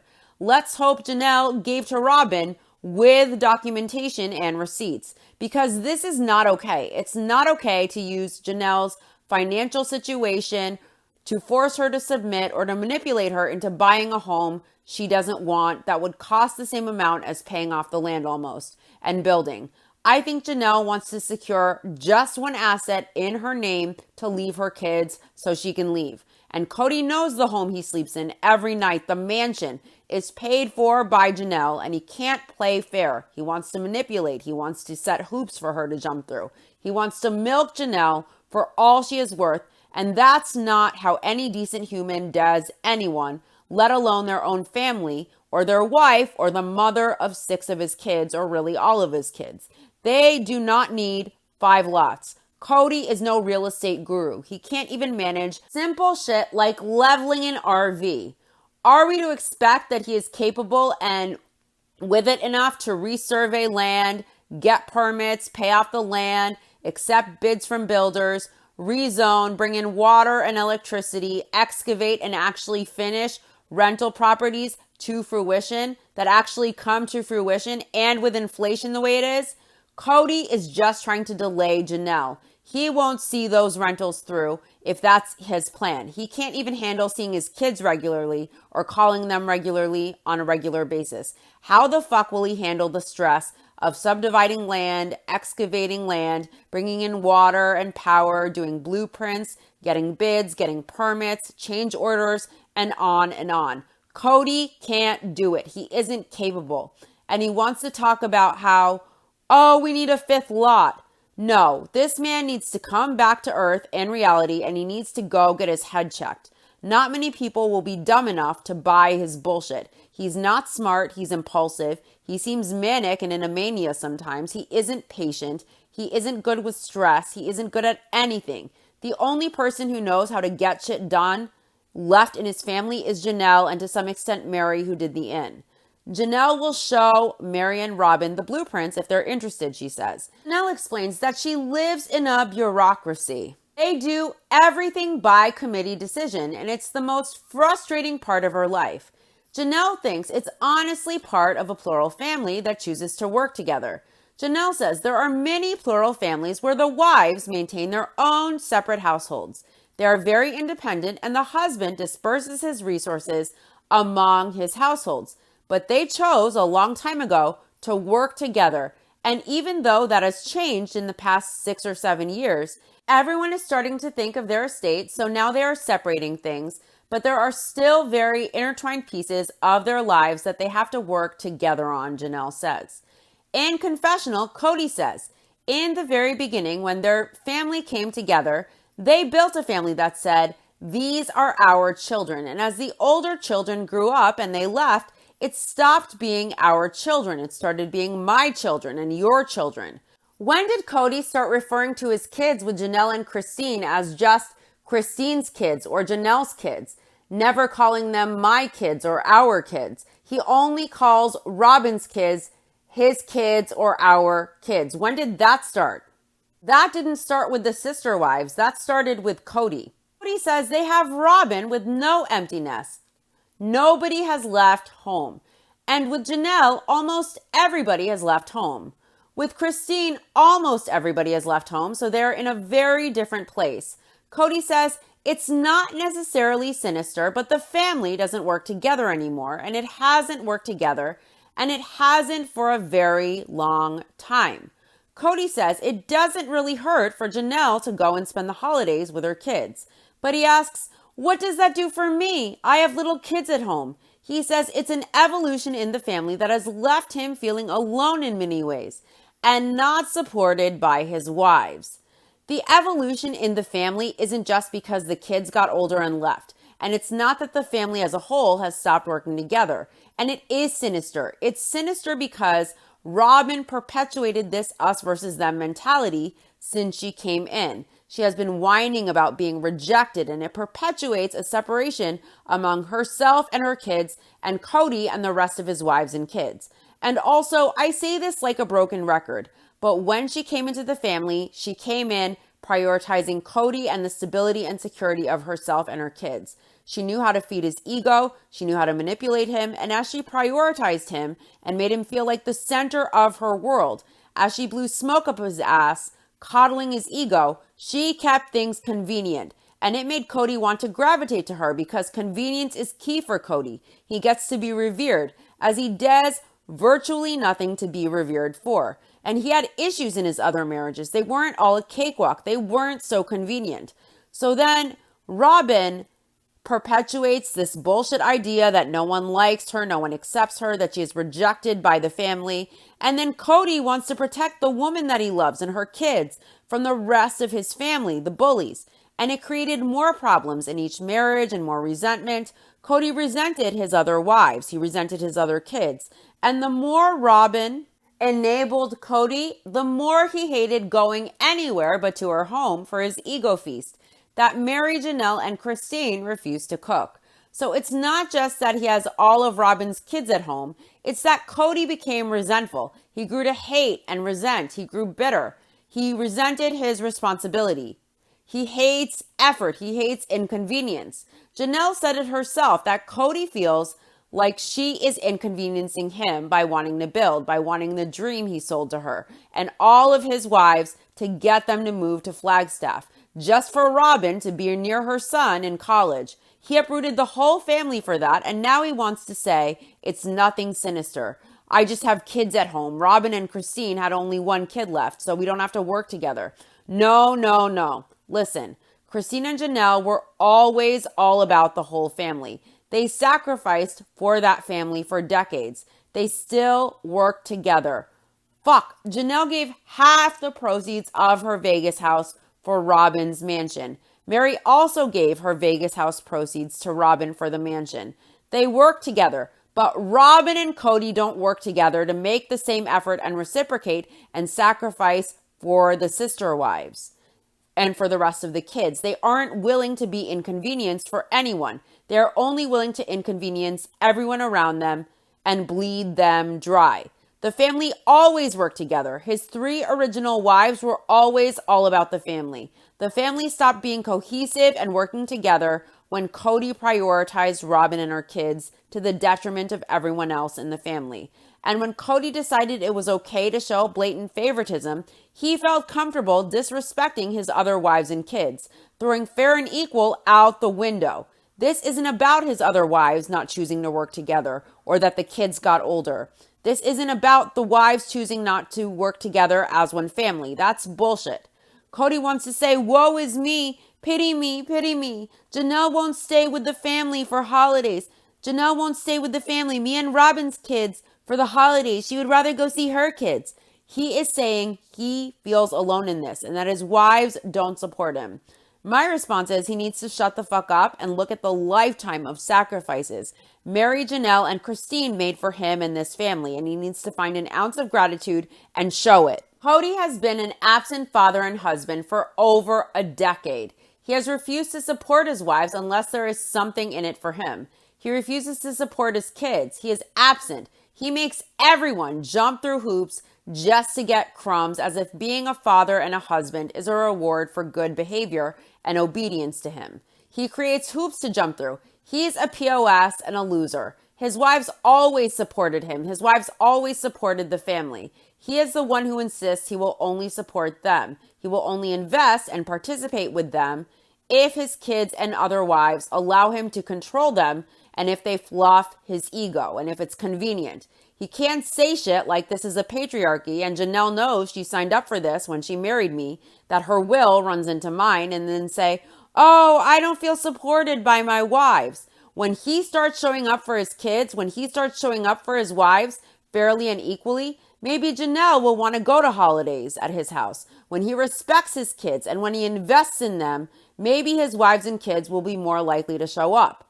Cody isolated himself. He alienated himself from his whole family, insisting on his pride and insisting on wanting to be right, insisting on control. And now he wants to bitch that he feels alone and that he's not supported.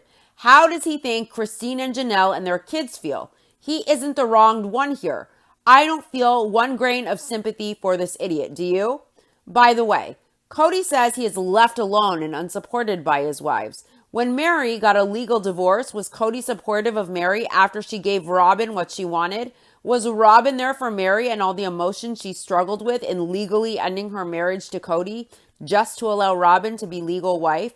She was left alone and isolated and an empty nester with zero support and emotional attunement from her husband. He abandoned her, and long before that, he abandoned her intimately. So he allows his wives to constantly feel alone, and now he wants sympathy, and he says he feels alone. This is how Mary felt alone. This is the way she felt. She felt alone. She felt unsupported when Leo went to college, and she had no one. She only had Cody, who was absent. Was Cody there for Mary when she needed him, or did he pay her just enough attention to get what he wanted from her and then drop her like a hot potato? Maybe if he was more supportive as a father and a husband, his wives and kids would want to be around him. No one wants to be around him because of his behavior and his choices and his deep resentment and disrespect towards the women he calls obstacles to his goals in life, and towards the kids he calls obstacles to his goals in life. These women aren't going to kiss his boo-boos when he feels sad and alone and banged up, when he isn't there for them and their emotions and their issues. Their issues and their emotions are a huge inconvenience for Cody. Yet when Cody wants support and comfort, he expects it from others. He doesn't view that as them being inconvenienced by him or his emotions or his moods. He expects it to be a given. When they need support, it's an inconvenience, though. He's really put out by it. He just can't. So is it any wonder he is alone now? He will feel more alone one day when Arya's grown and Saul is grown and Robin's chin and jaw stretch as wide as the state of Texas. He will be alone. He won't have the royal kids or the favorite wife and Christine and Janelle and Mary. They aren't going to run to be there for him. He better get used to that feeling. At the end of the day, if Cody continues on this path, he will be alone. Janelle wonders if Mary or Robin might be building soon. Cody doesn't talk with Mary about it. He says Mary seems wishy-washy about it. Anytime Cody mentions it, Cody doesn't know what Mary is thinking or what her intentions are. But she would be most likely to start building next.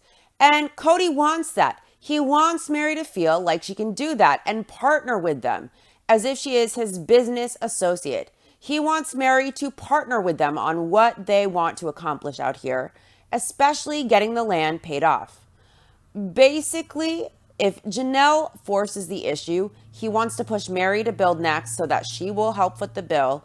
I thought Robin said she is frustrated. She can't wait to get their butts out there. Why wouldn't Robin be the next build? Why would it be Mary and not the woman with a house full of kids and kidults who don't yet have independent lives?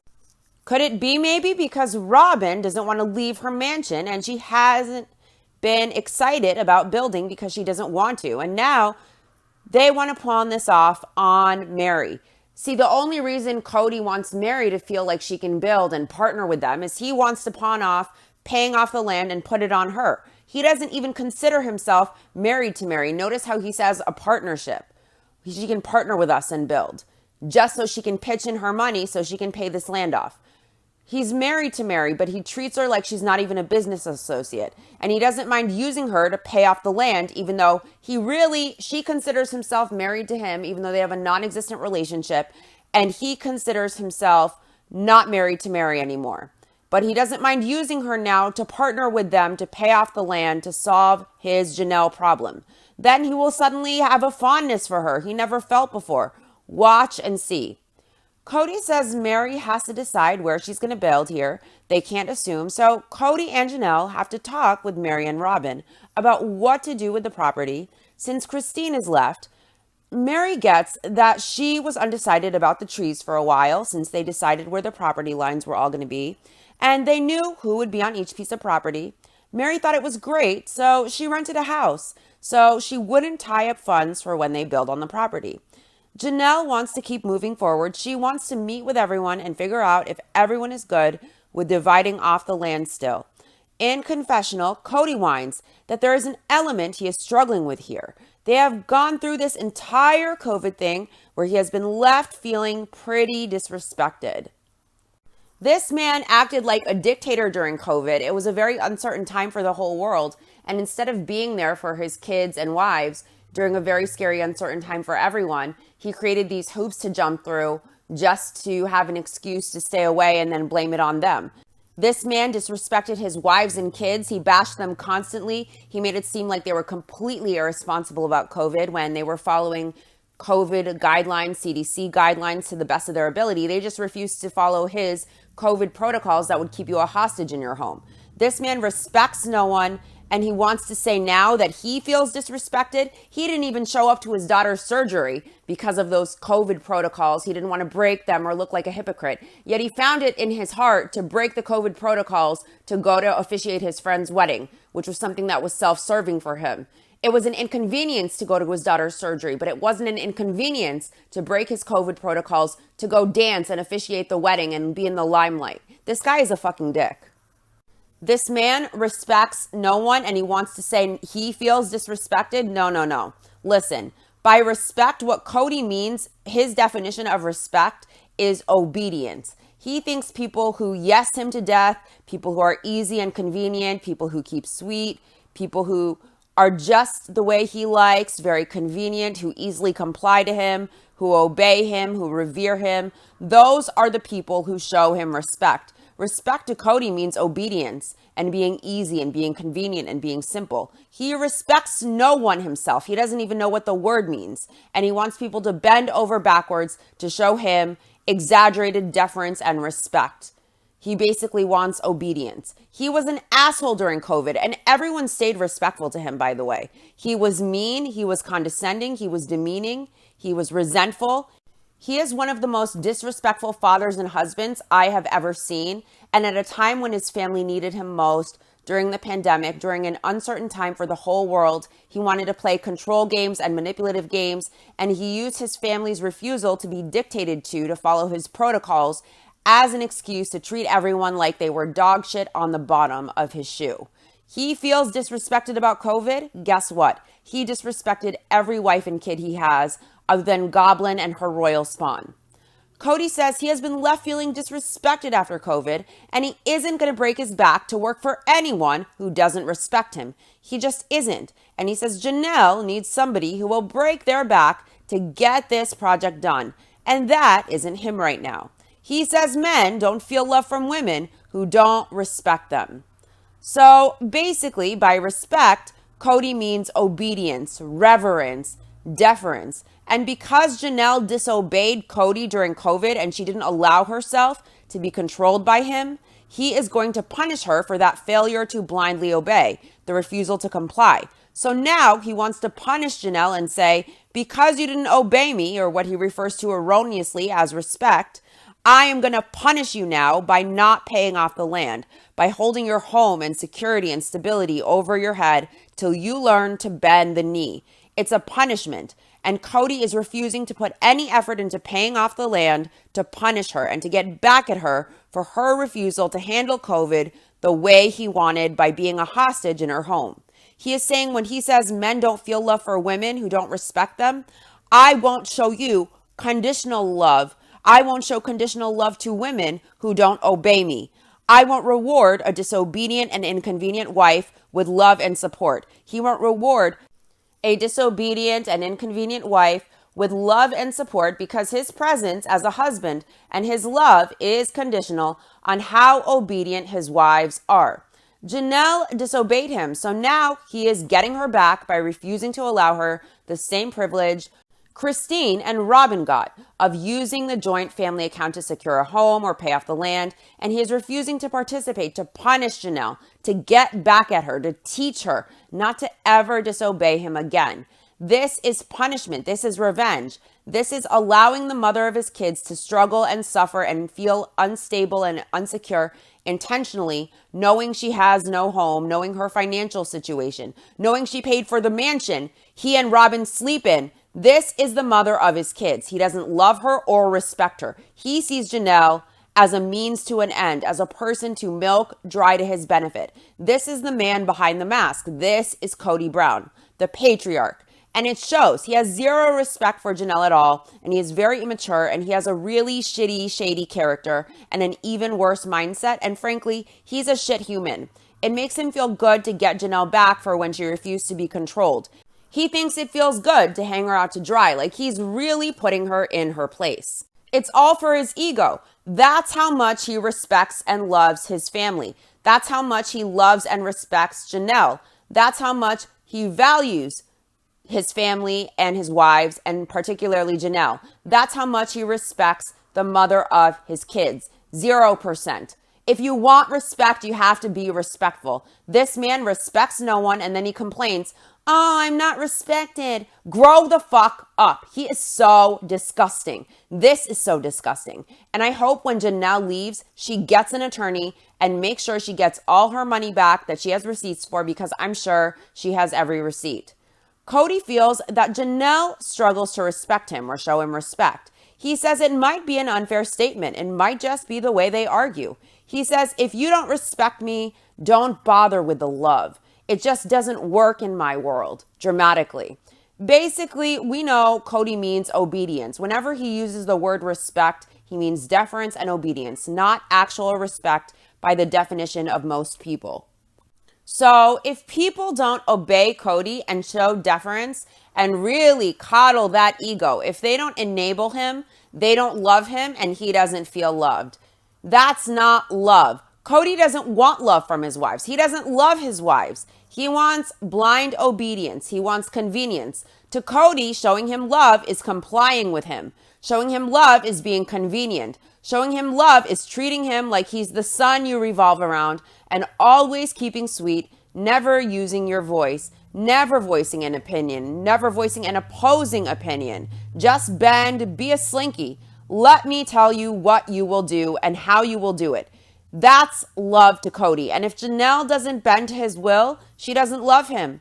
Janelle respects Cody as much as she can with the way he behaves. Christine respects Cody. She respected him as much as she could with the way he behaves. Cody's kids respect Cody as much as they can with the way he behaves. Cody doesn't actually respect them. If he respected them, his behavior and his actions and his choices would show that respect and unconditional love. How respectful was Cody when, with Isabel, for example, Cody was unable to break his COVID protocols to attend her major surgery or to drive her cross country to North Carolina for college? Because, of course, it's COVID and he can't break his COVID protocols. Yet, he was able to do a road trip to officiate Brian's wedding with not even a mask on and during COVID. COVID protocols be damned. Does that show respect? If you respect someone when they need your love and support, you show up no matter what. Why was it that Cody was able to show up for Brian and not for Isabel? Why is Brian a priority and not his kid?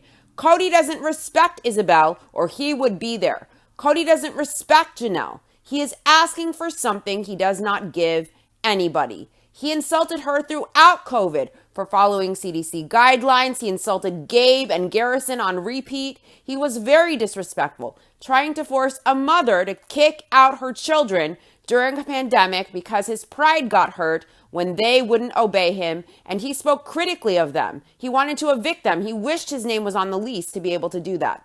That's not respect. To respect people, you have to treat them as equals to you, not in a condescending manner as if you are superior. Cody is disrespectful every episode, and he doesn't value his family, and his actions show it. God knows how this guy conducts himself privately with the cameras off. I really don't want to know. Robin is disrespectful too, by the way. Cody and Robin both have no respect for anyone. Look at how Robin called Christine a liar twice in her home, and how she called Isabel stupid for attending in-person class senior year. Look at how she said, "No human being should live in a trailer. No human being should live like this." She's a very rude, classless, disrespectful individual, just like Kotex. They really are soulmates, a match made in hell. Cody doesn't love his wives. He tells Janelle, don't bother with the love if there is disrespect. A man who loves his family doesn't refer to them as obstacles to his goals in life. They should be the whole goal. That was very disrespectful to everyone in his family. Maybe when Cody learns respect, people will find it easier to respect him. The problem is, Cody only does things for himself, selfishly, to his convenience. If it's inconvenient for Cody, forget it. So Cody makes choices that are socially abnormal, and they're immoral, they're not decent on a human level, and they're clearly selfish. They're very abnormal choices. And he does what is only in his best interest, to his convenience. It's not in the best interest of his family. He's not willing to sacrifice his convenience to be there for his kids, to be there for his family. He only does things if he wants to do them, if it suits them. He does things no normal human being would do. The choices he makes are not normal. They're not things a decent, normal human being with a normal moral compass and conscience would do.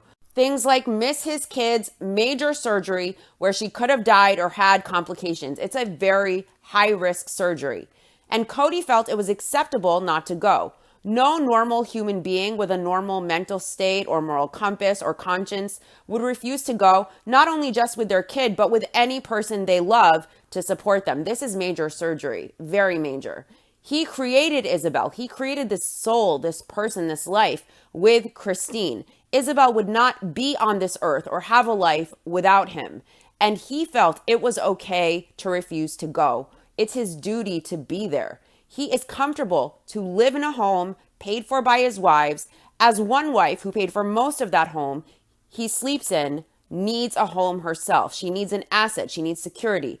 All she wants is to build and pay off the land. He not only refuses to help her, to punish her for her disrespect about COVID, but he does things to intentionally delay her, and he even tried to get her to use her buying power to buy a home he wanted for himself that he was sentimentally attached to, knowing Janelle wants to build, knowing the other wives were allowed to use the joint family account. Yet Janelle, who contributed the lion's share to that account most likely, isn't extended that privilege, all because Cody wants to show Janelle and put her in her place. See, the problem is, not only does Cody's family have trouble respecting him because he makes choices that are not respectful, but also the viewers and the world have trouble respecting him because he behaves in ways most people would know are wrong and disrespectful or even unthinkable or inappropriate. And he does so with his family, and he doesn't seem to understand. People don't respect him, and they have trouble respecting him because he behaves in a way most human beings would never deem acceptable or appropriate, especially with his own family. And he has zero self-awareness. He perceives himself as the victim here in this, and he just feels like he's the one getting the short end of the stick. That's how paranoid and delusional and sick he is in the head. That's the level of lack of self-awareness he has at his older age. Most people gain wisdom as they age, and their looks fade, but they gain wisdom. This guy just gets more obtuse, more selfish, more delusional, a shittier mindset, a more negative mindset. He behaves very irrationally, and he's increasingly unhinged season after season. Each season we witness the de-evolution of Cody Brown. So Cody is coming to load the snowblower in the trailer for Christine now. And she has a bunch of stuff to pack in, and she wants to put the snowblower in first so Cody will leave after he does that. Cody wants Christine to put the boxes in the front because he feels the trailer won't sway if most of the weight is up front. Christine wants the snowblower in first so Cody can leave and she can handle the boxes herself. So Christine asks if Cody is going to stay the whole time to load the boxes to then be able to put the snowblower in. Christine wants the snowblower in first. She wants to be done with Cody. Cody insists the snowblower has to go in the back so that the trailer won't sway. So she wants to know if he's going to stay there all day to load all the boxes in to do it the way he wants to do it and put the snowblower in last. Christine is understandably frustrated in confessional. She says all she really needs help with is the snowblower. She wants it in the front because then she is done and Cody can leave. That's why she asks him, are you going to load all of it then? Trying to get Cody to say he doesn't want to stay all day and load all of it so that he will agree to just put the snowblower in first the way she wants and leave. Christine doesn't want Cody to be there. He's micromanaging her. He's filling up the trailer the way he wants, not the way she wants. And Cody keeps really just like telling her how to do things, even though she is not his wife anymore. He feels like he can micromanage her. Cody insists the snowblower should go last. I love this part. Christine tells Cody she will be in charge of this, and Cody gets pissed and he says, okay, and he gets really pissy. You could tell he's now done, and he puts the snowblower in first, very angrily, huffing and puffing. Cody says Christine doesn't want to listen to good advice, so he will cram it all in. He says, let's just get this done. He says Christine is proving she is the independent woman now by telling him the best way to pack this, and it bothered him to the core. Christine thinks it's super important to be independent as a plural wife. She says the guy is not around. He has so many other places to be. Christine says those are her favorite qualities about herself, that she can do things on her own. She thinks it's so empowering to be able to get stuff done. Christine has lived like a single mom for years, basically.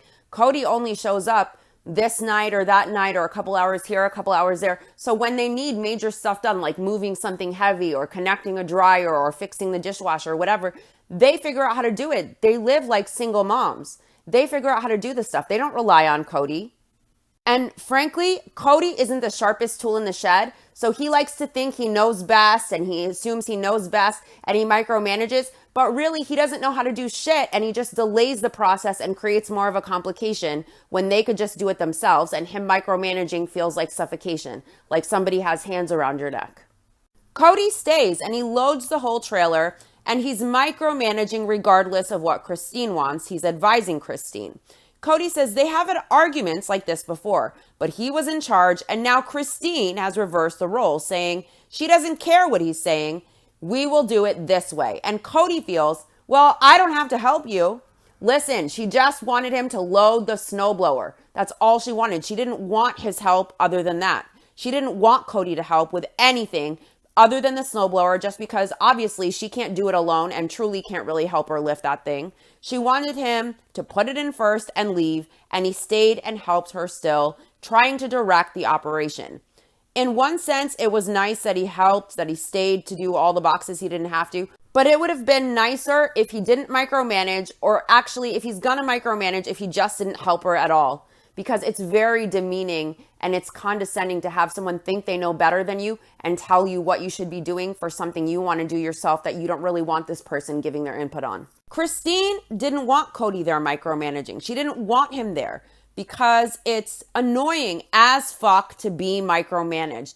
It really, the best word to describe it is it feels suffocating. Cody still very much wanted to dictate and take control. He thinks he knows better than anyone else. He never considers that maybe people have their own ways of doing things, and maybe his way isn't the best way. Maybe his way isn't necessarily the most efficient way, or the way the other person wants the thing done. And they aren't kids. His wives aren't kids who want to be told what to do, how to do it, or anything like that. And Cody thinks that he, as a husband, has a right to do that. And he thinks he knows best. And it's very annoying because most of the time Cody is very inefficient, and it just takes more time if you include him. Cody is struggling so much with this divorce. It's poisoning his relationships with Janelle and Robin a little bit. And Cody thinks it's partly because he hasn't figured out what he is when they are not this family. This has been his purpose for so long. This is what he has done for so long. He is out of his frame and out of his purpose. And he says he is spiritually off course, and he knows that. Cody admits he's a mess and he doesn't know what it will take to put him on course. Christine says they all learned a lesson today. She can stand up for herself and be strong and make a stand, and she can also not ask Cody for help ever again. She says both have been great decisions she made today. Cody says this is the end of an era for their family. He says Christine is done, she is gone, and Cody has all of these mixed feelings because Truly is going, and that's a real disappointment. Cody is at this place where he can't tell if he is just relieved Christine is going or if he is disappointed with it. Cody says Christine has called him a lot of things since this has happened. She called him a coward once, and Cody says, yeah, he has been cowardly because maybe he should have told Christine that he didn't like her. But what he didn't do was he didn't quit. So Cody, he admits he has been a coward.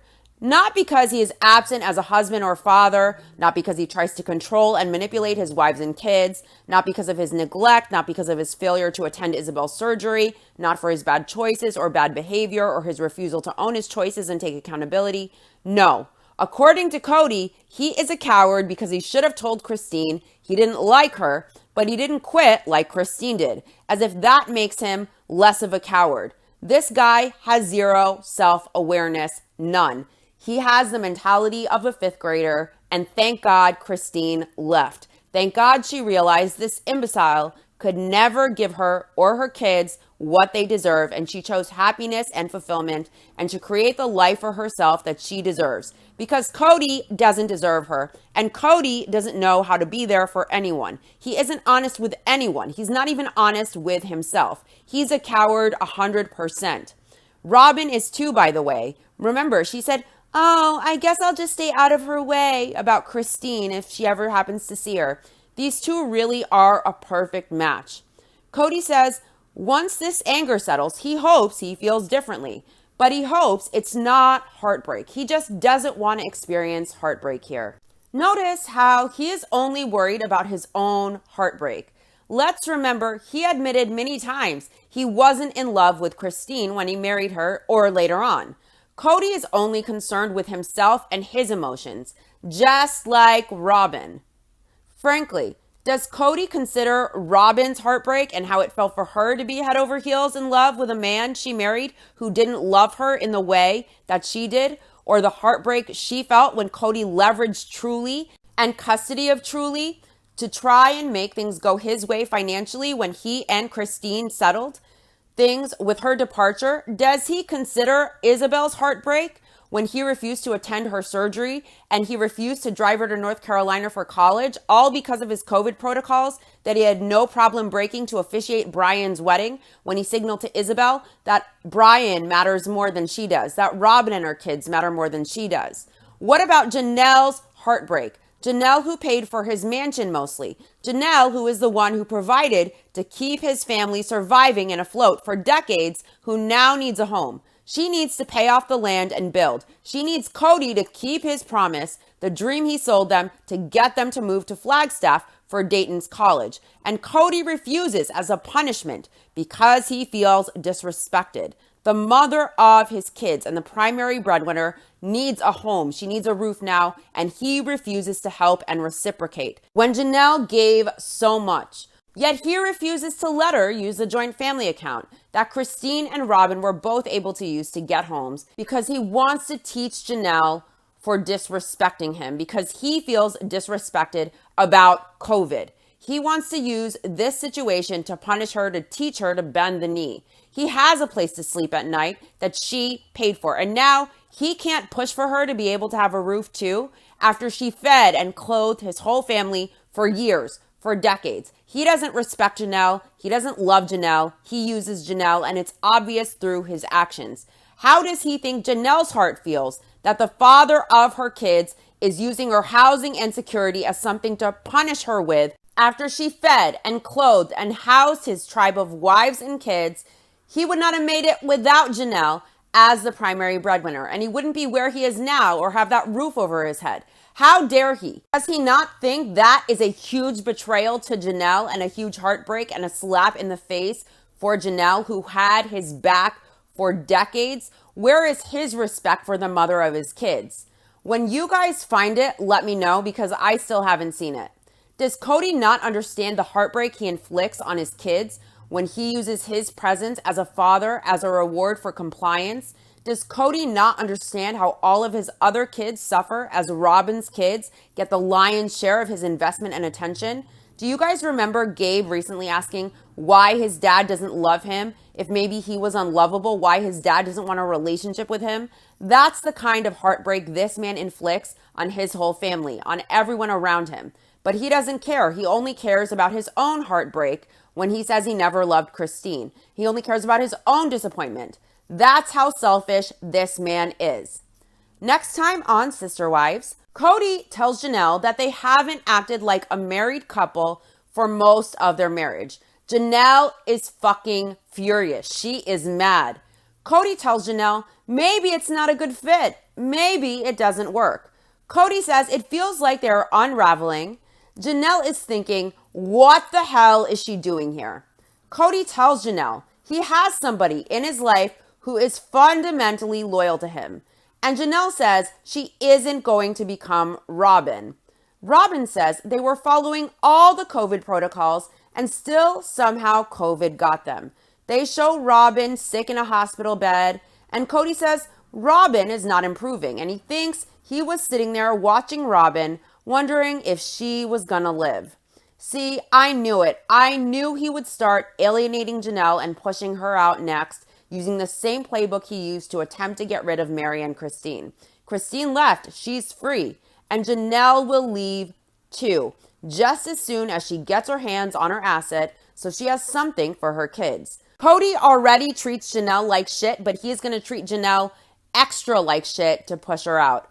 I think Cody is trying to hold Robin up as the model obedient wife to emulate, and when Janelle tells him to go get fucked, I'm not going to acquiesce. I'm not going to walk on eggshells to coddle mental misfits. I'm not going to blow smoke up your ass. He will be even more disgusting towards her, and she will leave, but not until she gets what she is owed.